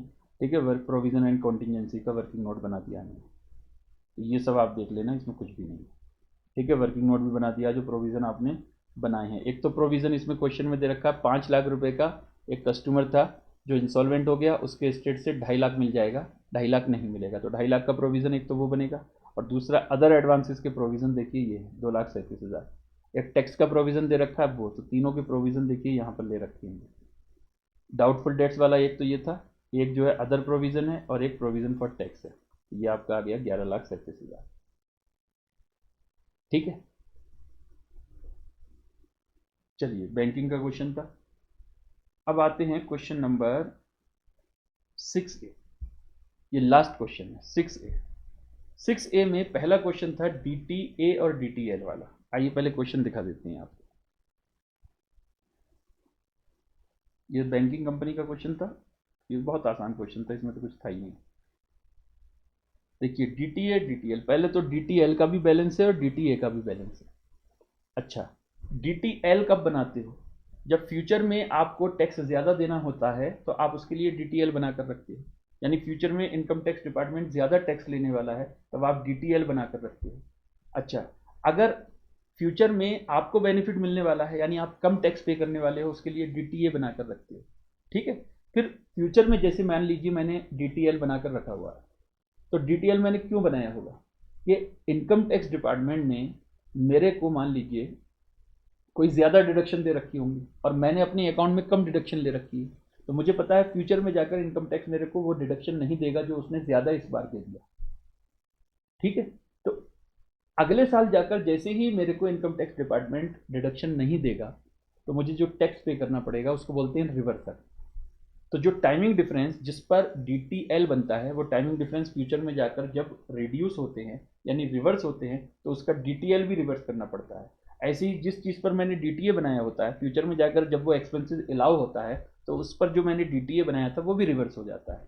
तो इस क्वेश्चन में आपको यही देखना है कि DTL और DTA बनना है या रिवर्स होना है।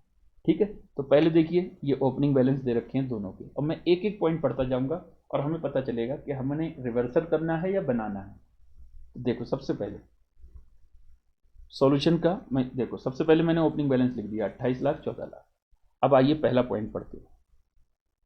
Depreciation as per book 70 lakh, books मतलब अकाउंट के हिसाब से डेप्रीसिएशन है 70 लाख। ठीक है, अच्छा टैक्स पर्पज से डेप्रीसिएशन है 42 लाख। कहते हैं there were no addition to fix asset during the year. इसका मतलब ये जो भी डिफरेंस आ रहा है वो किस वजह से आ रहा है, ये पास्ट की वजह से आ रहा है। करंट ईयर में तो आपने कोई फिक्स असेट खरीदा ही नहीं, तो इसका मतलब अकाउंट बात के हिसाब से आपको फ्यूचर में डिडक्शन मिलेगा 70 का, जबकि टैक्स के हिसाब से डिडक्शन मिलेगा 42 का। 70 के अकाउंट के हिसाब से 70 और टैक्स के हिसाब से 42। तो टैक्स वाले आपको 28 लाख रुपए का डिडक्शन कम दे रहे हैं या ज्यादा दे रहे हैं, बताइए बताइए बेटा। कम दे रहे हैं। क्यों कम दे रहे हैं? क्योंकि फ्यूचर में इन्होंने मतलब पास्ट में इन्होंने ज्यादा डिडक्शन दे दिया होगा आपको।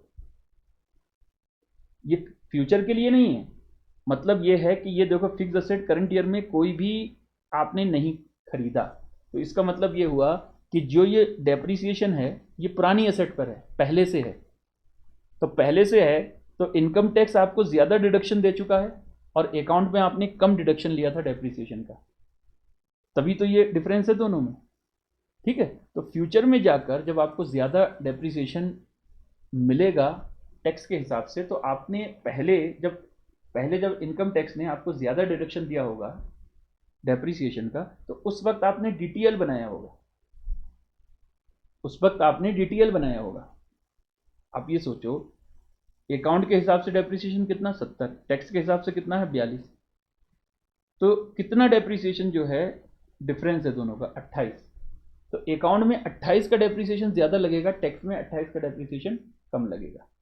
ठीक है, तो इस पर आपने फ्यूचर में जो आपको पास्ट में इनकम टैक्स डिपार्टमेंट ने ज्यादा डिडक्शन दे रखा था टैक्स का, अब फ्यूचर में तो वो देगा नहीं। ठीक है, तो ये जो है रिवर्सल होगा आपका DTL का। क्यों? क्योंकि जब आपको एक्सेस डेप्रीसिएशन मिल रहा था उस वक्त आपने DTL बनाया होगा, जब DTL बनाया होगा तो DTL का डिडक्शन आपको मिलेगा, DTL का रिवर्सल अब होगा। मतलब पहले आपने DTL बना रखा था टाइमिंग डिफरेंस पर, अब वो जैसे ही टाइमिंग डिफरेंस रिवर्स होते जाएंगे तो उस पर जो आपने DTL बनाया था वो DTL भी रिवर्स होता रहेगा साथ में। ठीक है, तो यहां पर पहला पॉइंट यही है कि DTL reverse on excess depreciation in account 11,20,000, ये DTL रिवर्स हो जाएगा आपका। ठीक है, अच्छा अगर मान लीजिए ये पहली साल का ही होता, मान लो ये पहले साल का ही ट्रांजेक्शन होता, तो पहले साल का ट्रांजेक्शन होता तो आप कहते अच्छा अकाउंट के हिसाब से 70 का डेप्रिसिएशन मिल रहा है, टैक्स वाले मेरे को 42 का डेप्रिसिएशन दे रहे हैं, यानी मेरे से ज्यादा टैक्स ले रहे हैं, वो टैक्स मेरे से ज्यादा ले रहे हैं। देखो मतलब जब आप टैक्स में 42 का डेप्रिसिएशन घटाओगे तो टैक्सेबल प्रॉफिट जो होगा वो ज्यादा होगा, और टैक्सेबल प्रॉफिट ज्यादा होगा तो आपको टैक्स इस बार ज्यादा देना पड़ रहा है, तो फ्यूचर में आपको टैक्स कम देना पड़ेगा, तो उसके लिए आप DTA बनाते। लेकिन ये पहले से हम मानकर चल रहे हैं कि ये जो 42 का मतलब जो एक्सेस डेप्रिसिएशन जो डिफरेंस आ रहा है, तो उसका एक्सेस डेप्रिसिएशन ऑलरेडी टैक्स वाले आपको अलाउ कर चुके हैं। जब एक्सेस डेप्रिसिएशन अलाउ किया जा रहा होगा उस वक्त आपने DTL बनाया होगा, क्योंकि उस वक्त आपका टैक्सेबल प्रॉफिट कम हो रहा था। जब टैक्सेबल प्रॉफिट कम हो रहा था अकाउंटिंग प्रॉफिट ज्यादा होता होगा, तो लेकिन आपको पता था कि फ्यूचर में जाकर टैक्स वाले मेरे से ज्यादा ज्यादा टैक्स लेंगे। ठीक है, तो इसलिए आपने DTL बना रखा होगा, तो आज जाकर जब वो रिवर्स हो रहा है तो इसका मतलब आपका जो DTL है वो रिवर्स हो जाएगा, टाइमिंग डिफरेंस रिवर्स होगा तो DTL भी रिवर्स हो जाएगा। तो 28 लाख का 40%, 11,20,000 से DTL रिवर्स हो जाएगा। आगे देखिए, expenses disallowed in 2019-20 and allowed for tax purpose in 2020-21 वर 14 लाख। इसका मतलब क्या है? इसका मतलब ये है 2019-20 में एक एक्सपेंसेस था जो डिसअलाउ कर दिया इनकम टैक्स ने, और करंट ईयर में आकर अलाउ कर दिया 14 लाख का। तो एक बात बताइए, पिछले साल जब इसको डिसअलाउ किया गया होगा तो आपको तो पता ही होगा ना कि करंट ईयर में, नेक्स्ट ईयर में जाकर ये अलाउ हो जाएगा। तो पिछले साल आपने इसके लिए DTA बना रखा होगा, क्योंकि पिछले साल गवर्नमेंट ने आपसे ज़्यादा टैक्स ले रखा होगा। जब गवर्नमेंट ने आपसे ज़्यादा टैक्स ले रखा होगा तो इसका मतलब आपने DTA बनाया होगा। आपने कहा होगा अगले साल जाकर मेरे को कम टैक्स देना पड़ेगा। तो इस साल जब वो अलाउ हो गया तो जो आपने DTA बनाया था वो DTA भी रिवर्स हो जाएगा। ठीक है, तो 14 लाख पर आपने DTA बनाया होगा 40% के हिसाब से, तो 5.6 का DTA रिवर्स होगा। तो देखिए DTA reverse on expenses allowed in 2019-20, now allowed in 2020-21, ये 5,60,000 का DTA रिवर्स हो जाएगा। ये 5,60,000 का DTA आपने पिछले साल बनाया होगा। अब इस बार जो खर्चा जो है आपका अलाउ हो गया, तो उस पर जो DTA आपने बना रखा था वो भी रिवर्स हो जाएगा आपका। ठीक है, अच्छा नेक्स्ट पॉइंट क्या है वो पढ़िए। देखिए, share issue expenses allowed under section 35D of the income tax act for the year ended 2020-21, 1/10 of ₹70 lakh incurred in 2019-20। मतलब ये है कि इनकम टैक्स वाले क्या, जब आप कोई शेयर इशू एक्सपेंसेस करते हो, प्रिलिमिनरी एक्सपेंसेस करते हो, तो जो भी इनकर्ड हुआ है पूरा 70 लाख, वो आपने PNL में उसी ईयर डाल देते हो जिस ईयर में वो इनकर्ड हुआ है। 2019-20 में ये इनकर्ड हुआ था, तो 2019-20 के PNL में आप इसको डाल दिया होगा आपने। लेकिन टैक्स वाले आपको हर साल 1/10 का डिडक्शन अलाउ कर रहे हैं, यानी हर साल 7 लाख 7 लाख 7 लाख। ठीक है, तो पहले साल जिस साल ये जो आपने इनकट किया होगा उसी साल आपने एक DTA क्रिएट कर लिया होगा अपने यहाँ। क्यों DTA क्रिएट कर लिया होगा? क्योंकि टैक्स वालों ने आपको सिर्फ 7 लाख का डिडक्शन दिया, 7 लाख का डिडक्शन दिया, जबकि अकाउंट में आपने 70 लाख का डिडक्शन ले लिया। तो 63 लाख पर आपने क्या कर रखा होगा? DTA क्रिएट किया होगा। अब ये हर साल 7 लाख 7 लाख जाकर रिवर्स हो जाएंगे, हर साल 7 लाख 7 लाख 7 लाख 7 लाख रिवर्स होंगे। तो जब 7 लाख रिवर्स होंगे हर साल, तो 7 लाख पर जितना टैक्स होगा उसका DTA भी रिवर्स होगा। तो करंट ईयर में 7 लाख रुपए अलाउ हुए होंगे।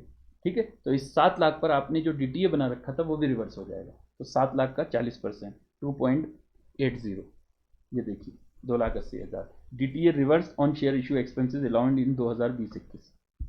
भाई हर साल आप 7 लाख के एक्सपेंसेस अलाउ होंगे, तो उस 7 लाख पर हर साल जितना आपने DTA बना रखा होगा वो भी रिवर्स होता चला जाएगा। ठीक है, तो ये आपका रिवर्स हो गया। अच्छा नेक्स्ट पॉइंट पढ़िए। Repair to plant and machinery were made during the year for ₹1,40,000। अच्छा, ये रिपेयर करवाया आपने 140 lakh and was spread over period 2020-21 and 2021-22 equally in books. यानी अकाउंट में आप हर साल 70 और 70 2 सालों में इस एक्सपेंसेस को राइट ऑफ कर रहे हो, लेकिन टैक्स वाले कहते हैं इसको एक ही साल में उन्होंने अलाउ कर दिया। टैक्स वालों ने एक ही बार में अलाउ कर दिया, यानी अकाउंट में मैंने 70 खर्चा माना, टैक्स वालों ने एक 40 खर्चा मान लिया, तो टैक्स वालों ने मेरा टैक्स कम लिया। इसका मतलब फ्यूचर में टैक्स ने अगर एक 40 का खर्चा इसी बार अलाउ कर दिया, तो कि 70 लाख का खर्चा नेक्स्ट ईयर में टैक्स वाले अलाउ करेंगे? अब नहीं करेंगे, क्योंकि उन्होंने इसी बार कर दिया। तो 70 लाख पर आपको DTL क्रिएट करना पड़ेगा। क्यों? क्योंकि अकाउंट के हिसाब से आपका जो प्रॉफिट होगा वो 70 लाख रुपए से कम होगा और टैक्स 70 लाख से ज़्यादा होगा, और टैक्स का प्रॉफिट 70 लाख से कम होगा। क्योंकि अकाउंट में आपने खर्चा माना है 70, टैक्स वालों ने खर्चा माना है 140।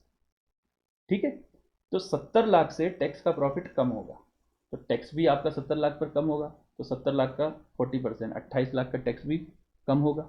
जब 28 लाख का टैक्स गवर्नमेंट आपसे इस बार कम ले रही है, तो अगली बार वो 28 लाख आपसे ज़्यादा लेगी। ठीक है, तो इसके लिए DTL क्रिएट करना पड़ेगा। तो ये देखिए, DTL created on excess repair expenses allowed in tax, 70 lakh का 40%, 28 लाख, ये आपका क्लोजिंग बैलेंस आ गया। ठीक है, ये क्लोजिंग बैलेंस आ गया। अच्छा, नेक्स्ट क्वेश्चन है लिक्विडेशन का। अच्छा, लिक्विडेशन में क्या है, इसमें ये देखना था कि कौन कॉल मंगाएगा और कौन किसको रिफंड किया जाएगा और किससे कॉल मंगाया जाएगा। The different categories of equity shareholder of Earth Limited who went into liquidation on 1st April 2021 were as follow: 32,000 equity share 100 each 80 paid up, 48,000 equity share 100 each 35 paid up, 12,80,000 equity share 10 each 7 paid up। तो देखिए यहाँ पर ये दोनों तो face value same है, ये face value अलग है। ये डिफरेंट फेस वैल्यू का क्वेश्चन है। You are required to distribute the surplus money among different category of share holder if the surplus available with liquidator after discharging liability 32 lakh है। यानी इस 32 लाख को इन तीनों में डिस्ट्रीब्यूट करना है। कैसे करना है, ठीक है, कैसे करना है? तो हम क्या करते हैं, सबसे पहले इससे हमें 20 रुपये मंगाना है, इससे हमें 65 रुपये मंगाना है, और इससे हमें 3 रुपये मंगाना है। ये है ना।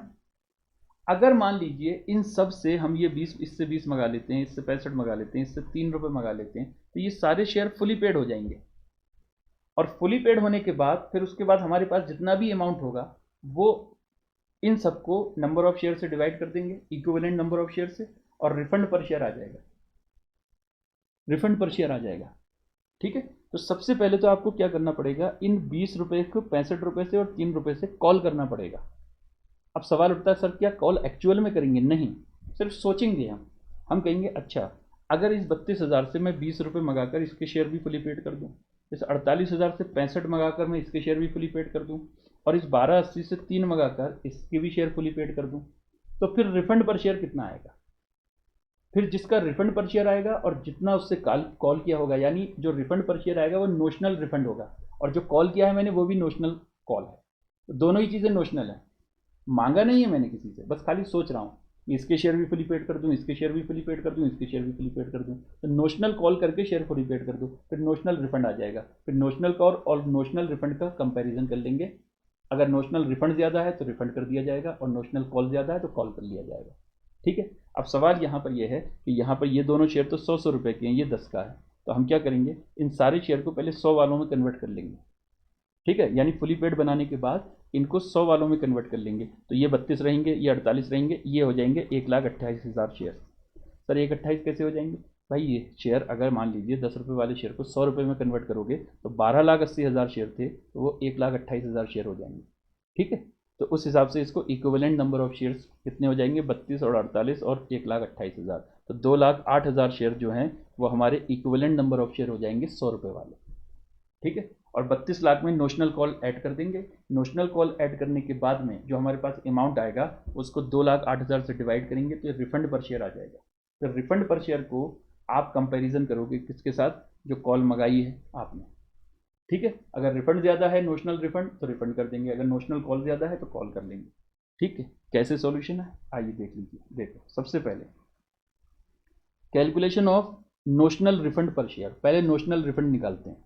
बैलेंस विद लिक्विडेटर, सारी लाइबिलिटी डिस्चार्ज करने के बाद फिर देखिए ऐड नोशनल कॉल, 32,000 पर 20 रुपये के हिसाब से इतना आएगा, 48,000 पर इतना आएगा, 1280 पर इतना आएगा 3 रुपये के हिसाब से। तो इसका मतलब total amount after notional call हो जाएगा 1,08,00,000। इसको number of fully paid share 100 each वाले से डिवाइड कर देंगे। तो देखिए 32,000 100 वाला, 48,000 100 वाला, और ये देखिए 1280 जो 10 वाले थे उसको 1,28 में कन्वर्ट कर दिया, यानी 100 रुपये वाले में कन्वर्ट कर दिया इसको, ये हो जाएंगे 2,08,000। तो रिफंड पर शेयर ये 100 वाला रिफंड, 100 वाले शेयर का रिफंड पर शेयर कितना आया, 51 रुपये 92 30 36, मैंने पूरे पूरे पॉइंट ले लिए हैं ताकि आंसर बिल्कुल एग्जैक्ट निकल कर आए।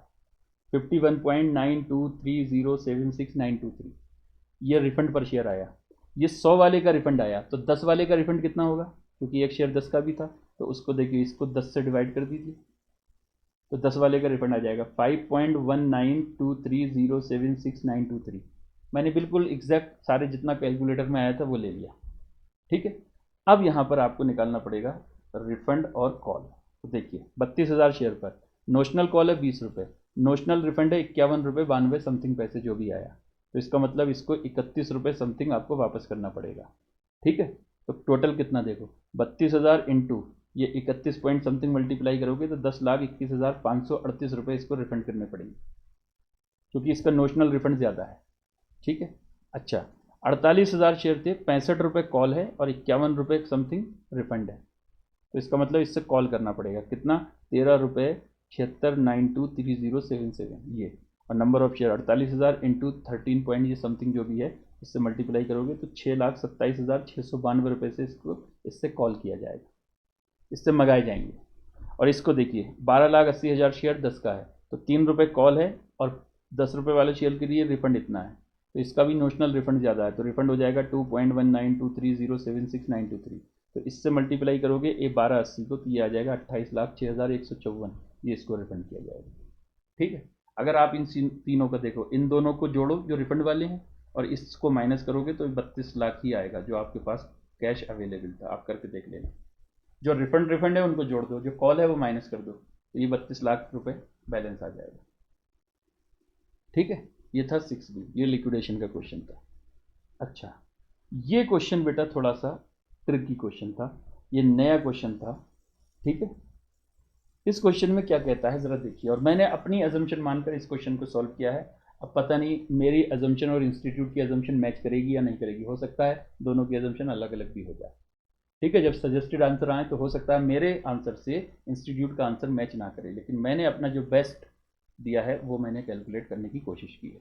इस क्वेश्चन क्या है देखो, A limited sale goods with unlimited right of return to its customers. A limited लोगों को गुड्स बेचता है और कहता है अगर आपको पसंद ना आए तो वापस कर देना, मतलब अनलिमिटेड राइट देता है रिटर्न करने का। अच्छा, following pattern has been observe in return of sale, यानी रिटर्न का ये पैटर्न मतलब ऑब्जर्व किया गया है। 0 से 1 मंथ अगर होता है सेल किए हुए तो 6% गुड्स रिटर्न आ जाता है, 1 से 2 महीने हो जाते हैं तो 7% आ जाता है। और ये कुमुलेटिव सेल का है परसेंटेज, कुमुलेटिव मतलब टोटल सेल जैसे जैसे बढ़ती जाएगी कुमुलेटिव होती जाएगी, तो उसका परसेंटेज है। ठीक है। अच्छा, 2 से 3 महीने होता है तो 8% रिफंड मतलब गुड्स रिटर्न आ जाता है। अच्छा, अब क्वेश्चन आपसे कहता है the company has made sale of ₹36 lakh in January, 48 lakh in फरवरी and 60 lakh in month of March. तो 3 महीने इन्होंने सेल किया। अब हम खड़े हुए हैं अभी 31 मार्च 2021 को।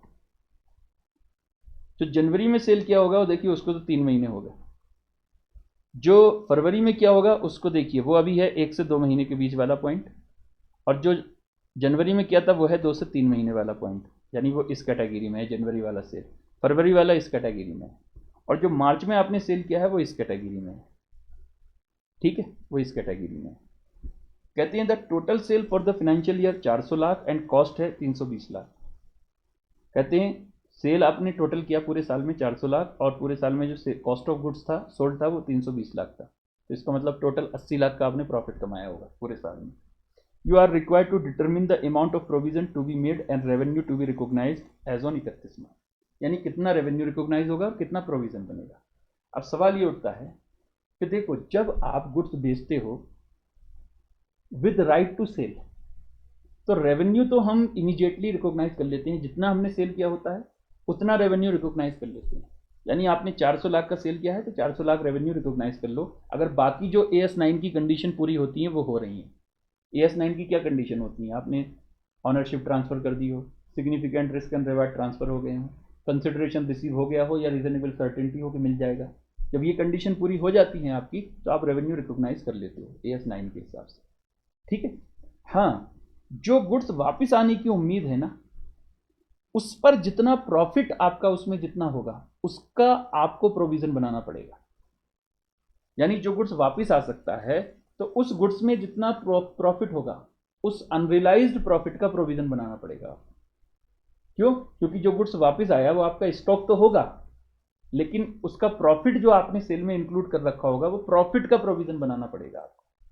तो प्रॉफिट का प्रोविजन कैसे बनाओगे? पहले तो आपको रेट ऑफ प्रॉफिट निकालना पड़ेगा, फिर आपको एक्सपेक्टेड सेल रिटर्न की वैल्यू निकालनी पड़ेगी, और एक्सपेक्टेड सेल रिटर्न में जो परसेंटेज ऑफ प्रॉफिट है वो मल्टीप्लाई कर दोगे, तो जितना प्रॉफिट आएगा उतने का प्रोविजन बनाना पड़ेगा, क्योंकि इतना गुड्स वापस आ सकता है। जब वापस आएगा तो वो प्रॉफिट आपका फ्यूचर में नहीं होगा, और आप जब पूरा का पूरा सेल रिकॉग्नाइज कर लेते हो तो प्रॉफिट तो पूरा रिकॉग्नाइज कर लिया, तो आपको प्रोविजन बनाना पड़ेगा कि जितना आपका सेल रिटर्न हो सकता है उसमें जितना प्रॉफिट होगा उसका प्रोविजन आपको बनाना पड़ेगा। ठीक है, तो देखो पहले रेट ऑफ प्रॉफिट देखो, 400 का आपका सेल है, 320 का कॉस्ट है, तो प्रॉफिट आपने कितना कमाया 80, तो 80 400 पर कितना परसेंटेज होगा 80/400 इंटू 100, तो इसका मतलब 20% प्रॉफिट आप कमाते हो। ठीक है, अब बस आपको ये निकालना है कि एक्सपेक्टेड सेल रिटर्न कितनी है। तो एक्सपेक्टेड सेल रिटर्न देखो, जो जनवरी में सेल की होगी बेटा 36 लाख वो है इसमें, तो इसमें कितना एक्सपेक्टेड है रिटर्न 8%। फिर जो फरवरी में की होगी कुमुलेटिव, इसको 36 लाख प्लस 48 लाख कुमुलेटिव का परसेंटेज है, कुमुलेटिव का, तो 36 प्लस 48 उसका 7%। ठीक है, फिर जो है मार्च में, तो मार्च वाला कितना है वो इस पीरियड का है, यानी 0 से 1 मंथ का, तो उसमें कितना है 60, यानी इन तीनों को कुमुलेटिव लेना है, 36 प्लस 48 प्लस 60, तीनों का 6%। ठीक है, और फिर ये आ जाएगा expected sale return. Expected sale return का 20% ले लेंगे, वो आपका प्रोविजन फॉर अनरियलाइज प्रॉफिट बोलो या प्रोविजन फॉर जो भी आप बोलो, यानी इतना प्रॉफिट जो सेल रिटर्न के अंदर जितना प्रॉफिट इंक्लूड है उसका प्रोविजन बना दो। आइए ये देखो, ये मैंने देखिए इसका आंसर बनाया है। अब इंस्टीट्यूट इसका आंसर कैसे बनाता है ये भी देखने वाला होगा। सजेस्टेड आंसर ये मैंने अपनी बेस्ट एजम्पशन के साथ आंसर बनाया है। ठीक है, if sale of goods is made with unlimited right of return, then revenue from sale of goods will be recognized with total sale amount immediately, but provision is required to be created for profit included in goods which is expected to return, यानी cell return में जितना profit include है उसका आपको provision बनाना पड़ेगा। In the given question revenue is recognize for total sale amount 400 lakh, यानी जितना सेल हुआ उसका रेवेन्यू तो मान लो पूरा का पूरा। Provision is calculated for profit included in expected sale return at 20%। 20% कैसे आया मैंने आपको निकाल कर दिखा दिया, लेकिन यहाँ पर मैंने देखिए स्टार लगाकर भी निकाल दिया। 400 माइनस 320 डिवाइडेड बाई 400 इंटू 100, ये 20% हो जाएगा। ठीक है, ये 20% हो गया। अब देखिए 2 से 3 मंथ जो जनवरी में सेल की थी वो 36 लाख थी, तो 36 लाख कुमुलेटिव हो गई, 8% रिटर्न एक्सपेक्टेड है, 2,88,000, इसका 20% ये प्रोविजन बनेगा। ठीक है, फिर देखिए 1 to 2 मंथ जो फरवरी में सेल किया था वो 48 लाख है, कुमुलेटिव सेल हो जाएगी 84 लाख, 84 लाख का 7%। ठीक है, 5,88,000 और 5,88,000 का 20%, ये हो गया। अच्छा, फिर देखिए 0 से जो मार्च में सेल की होगी वो 60 लाख है, कुमुलेटिव होगी 1,44,00,000, उसका 6%, 8,64,000 और 8,64,000 का 20% ये हो जाएगा, और इन तीनों को जोड़ देना, यही प्रोविजन है। ठीक है, ये क्वेश्चन नंबर 6C था। ये थोड़ा सा ट्रिकी क्वेश्चन था। ठीक है, तो बच्चों ने हो सकता है इसमें तो एक क्वेश्चन ऑप्शन का भी आता है, तो बहुत सारे बच्चों ने इसको छोड़ भी दिया होगा। आइए अब आते हैं शेयर बेस्ड पेमेंट का क्वेश्चन था बेटा, ये ग्रेडेड ऑप्शन का क्वेश्चन था। ग्रेडेड ऑप्शन वैसे स्टडी मेट में नहीं दे रखा है, लेकिन थ्योरी में दे रखा था, तो उसका प्रैक्टिकल क्वेश्चन भी उन्होंने पूछ लिया। ठीक है, तो ग्रेडेड क्वेश्चन में क्या होता है कि मतलब जो नंबर ऑफ शेयर्स होते हैं ना ऑप्शन, उसको 3 पार्ट में बांट देते हैं या 2 पार्ट में बांट देते हैं या 4 पार्ट में, जितने भी ग्रेड होते हैं उसमें हर ग्रेड का वेस्टिंग पीरियड अलग अलग होता है। ठीक है, तो उनके एक्सपेंसेस भी उसी के अकॉर्डिंग रिकॉग्नाइज किए जाते हैं। तो देखिए जरा क्वेश्चन पढ़ लेते हैं पहले। At the beginning of the year 1, Harmony limited grant 600 option to each of 1000 employ. तो इनके 1000 एम्प्लॉय हैं और हर एम्प्लॉय को 600 ऑप्शन इन्होंने ऑफर करे। The contractual life of the option is 6 year. 6 year मतलब इसमें 3 ईयर तो वेस्टिंग पीरियड है और 3 ईयर एक्सरसाइज पीरियड है। ठीक है, एक्सपेक्टेड लाइफ 5 साल है, इसका मेरे को कुछ नहीं करना। एक्सरसाइज पीरियड वो प्राइस 100 है, मार्केट प्राइस भी इसमें 100 दे रखा है, तो इसका ऑप्शन का कोई फेयर वैल्यू दे रखा होगा पे, वो नीचे 7 रुपये दे रखा है और वो इंट्रिंसिक वैल्यू करके दे रखा है, तो वही फेयर वैल्यू है। तो जो एक्सपेंसिव पर शेयर जो होता है ना पर ऑप्शन, वो ये 7 रुपये नीचे दे रखा है। ठीक है, expected for future per year 3% है, कहते हैं हर साल 3% लोग छोड़कर चले जाएंगे, यानी पहले साल 3%, दूसरे साल भी 3%, तीसरे साल भी 3%, ये इतने लोग छोड़कर चले जाएंगे। अब देखिए क्वेश्चन आगे कहता ग्रेड वाला। The option granted vest according to graded schedule of 25% at the end of 1 year, 25% at the end of year 2 and remaining 50% at the end of year 3। यानी इन्होंने 3 ग्रेड में बांट दिया, एक ग्रेड है 25% का, दूसरा ग्रेड है 25% का, तीसरा ग्रेड है 50% का। तो जो ऑप्शन है वो 600 थे ना, तो 150 ऑप्शन जो है वो पहले साल के एंड में ही वेस्ट हो जाएंगे, 150 ऑप्शन दूसरे साल के एंड में वेस्ट होंगे, और बचे हुए 300 ऑप्शन थर्ड ईयर के एंड में आपके वेस्ट होंगे। ठीक है, इस वाले पर जो खर्चा होगा वो 1 ही साल का खर्चा होगा, इस वाले का जो खर्चा होगा वो 2 सालों में डिस्ट्रीब्यूट होगा, और इस वाले का जो खर्चा होगा वो 3 सालों में डिस्ट्रीब्यूट होगा। ठीक है, मतलब हर किसी का हर ग्रेड का खर्चा अलग अलग निकालोगे। आगे देखिए बढ़ते हैं। You are required to calculate the total compensation expenses for the option exercise expected to vest and cost and cumulative cost to be recognized at the end of all the 3 years, assuming the expected forfeiture rate does not change during the vesting period when the intrinsic value of the option of the granted is 7 per option। ये वैसे fair value होना चाहिए, लेकिन इन्होंने intrinsic value करके दे रखी है, तो कोई बात नहीं। और जबकि ग्रेड वाले क्वेश्चन होते हैं ना, तो उसमें हर ग्रेड का फेयर वैल्यू भी अलग अलग होता है, लेकिन इसमें इन्होंने एक ही वैल्यू दे रखा, ठीक है मैं एक ही ले लूँगा। पहले तो खर्चा निकालेंगे हर ग्रेड का अलग अलग, कैसे ज़रा देखो आइए। ये है question 6D। Statement showing total expenses for each grade, पहले हर ग्रेड के एक्सपेंसेस, तो ग्रेड 1 2 3, ठीक है। 1000 एम्प्लॉय, 600 ऑप्शन, 25% पहले ग्रेड का, तो 1,50,000। 1,50,000 जो ऑप्शन है ना वो फर्स्ट ग्रेड के हैं, टोटल 150 ऑप्शन। पहले साल के एंड में ही ये एक ही साल में ये वेस्ट हो जाएगा, पहले साल के एंड में, तो 30% तो लोग छोड़कर चले जाएंगे, तो इसका मतलब 97% जो है ना वो ऑप्शन वेस्ट होगा। 1,50,000 का 97%, तो जो भी आएगा उसको 7 रुपये से मल्टीप्लाई कर दोगे, क्योंकि एक साल वेस्टिंग पीरियड है, तो ये खर्चा आ जाएगा 10,18,500। ये 10,18,500 जो है ये एक ही साल का खर्चा है, एक ही साल के P&L में चला जाएगा। अच्छा, सेकंड में देखिए 1,000 इंटू 600, ये भी 25% है, तो 1.5 लाख आया, लेकिन ये वेस्ट होगा eight the end of second year. तो सेकेंड ईयर में तो इसको 2 बार मल्टीप्लाई करोगे, 97% इंटू 97%। क्यों? क्योंकि 3% पहले साल के एंड में छोड़कर जाएंगे, 3% अगले साल के एंड में छोड़कर जाएंगे, तो टोटल जो भी आएगा उसको 7 से मल्टीप्लाई कर देना। तो वेस्टिंग पीरियड इसका 2 साल है, तो टोटल 2 सालों का खर्चा है 987 945, 987 945, ये 2 सालों का खर्चा है, ठीक है। फिर थर्ड वाला, ये थर्ड ईयर के एंड में जाकर वेस्ट होगा, ग्रेड 3। इसमें देखिए 1,000 इंटू 60 इंटू 50% है, तो 3 लाख ऑप्शन होंगे, इसमें 3 बार मल्टीप्लाई करेगा, क्योंकि पहले साल के एंड में 3%, दूसरे साल के एंड में 3%, तीसरे साल के एंड में 3%, तो 97%, 97%, 97%। फिर जो भी आएगा उसको 7 से मल्टीप्लाई कर देंगे, ये 3 सालों का खर्चा आ गया, ये 3 सालों का खर्चा है। तो ये 1 साल का खर्चा होगा, ये 2 सालों में बटेगा और ये 3 सालों में बटेगा। अब देखिए पहले साल का खर्चा कैसे रिकॉग्नाइज्ड होगा। ग्रुप 1 यानी ग्रेड 1, ये खर्चा पूरा का पूरा 1 साल में चला जाएगा। फिर ये वाला जो था ये 2 सालों में होगा, तो 1/2, और ये खर्चा 3 सालों में होगा, तो 1/3। तो टोटल खर्चा जो पहले साल रिकॉग्नाइज्ड होगा वो 21,51,344 होगा, ये पहले साल के P&L में चला जाएगा, ठीक है। दूसरे साल देखिए, ग्रुप 1 का मैंने अभी लिख दिया है, सेकेंड ईयर में अब ये दोनों साल का खर्चा हो गया, ठीक है, ये 2 सालों का खर्चा है। और ग्रुप 3 का 3 साल का, क्योंकि कुमुलेटिव पूछा है टोटल, ठीक है। तो देखो ये 2 सालों का खर्चा, क्योंकि ये जो खर्चा है ये टोटल 3 सालों का है, तो 2 साल एक्सपायर हो गए, तो 2 साल का कितना होगा, ये हो गया। तो टोटल 2 सालों में कितना रिकॉग्नाइज करना है, 32, 84, 187। इसमें से पिछले साल कितना रिकॉग्नाइज कर लिया था, ये वाला, ये माइनस कर दो, तो सेकेंड ईयर इतना खर्चा बुक होगा, सेकेंड ईयर इतना खर्चा बुक होगा, ठीक है। ये आप ऐसे भी कर सकते हो कि आप इसको हटा दो, इसको हटा दो, इसको हटाओगे तो फिर भाई 987 का आधा इस बार ले लो, और फिर इसका 1/3 इस बार ले लो, तो यही आएगा टोटल, सीधा सीधा कर लेना। लेकिन इन्होंने कुमुलेटिव पूछा है, हर साल के एंड में कितना कुमुलेटिव होगा वो पूछा है, इसलिए मैंने फर्स्ट ईयर का भी ले लिया, सेकेंड ईयर का टोटल ले लिया, और थर्ड ग्रेड का मैंने 2 सालों का ले लिया। तो ये हो गया। अब इसमें से जितना पिछले साल रिकॉग्नाइज कर चुके थे, तो पिछले साल ये खर्चा तो रिकॉग्नाइज कर ही चुके थे, वो इसमें इंक्लूड था, तो वो देखो माइनस हो जाएगा। फिर इसमें आपका देखो 1 साल का ऑलरेडी रिकॉग्नाइज कर चुके हो इस वाले का, तो वो भी यहाँ से माइनस हो जाएगा, इसमें इंक्लूड होगा।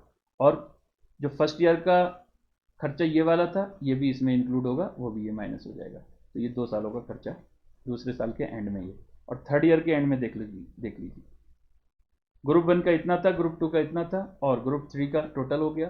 टोटल खर्चा टोटल रिकॉग्नाइज इतना होगा कुमुलेटिव तीनों साल का, और इसमें से फर्स्ट 2 सालों में जो आपने रिकॉग्नाइज कर लिया वो माइनस कर दीजिए, एक्सपेंसेस रिकॉग्नाइज्ड इन ईयर 3, ये आ जाएगा, ठीक है। ये क्वेश्चन था आपका इसॉप का, ठीक है, ग्रेडेड ऑप्शन का क्वेश्चन था।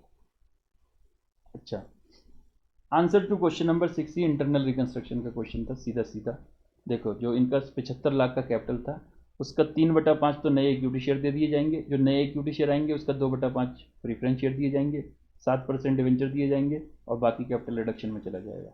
फिर देखिए बिल्डिंग को बढ़ाना था इतने से, capital reduction account to goodwill को राइट ऑफ करना था, प्लांट को करना था, फर्नीचर को करना था, इन्वेस्टमेंट को करना था, P&L को करना था। और कहते हैं अगर कोई कमी पड़ जाती है इन सबको राइट ऑफ करने में, तो जनरल रिजर्व 42,000 का दे रखा था, उसमें से निकाल लेना जितना ज़रूरत पड़े, जो 3,000 की ज़रूरत थी वो मैंने निकाल लिया, ठीक है।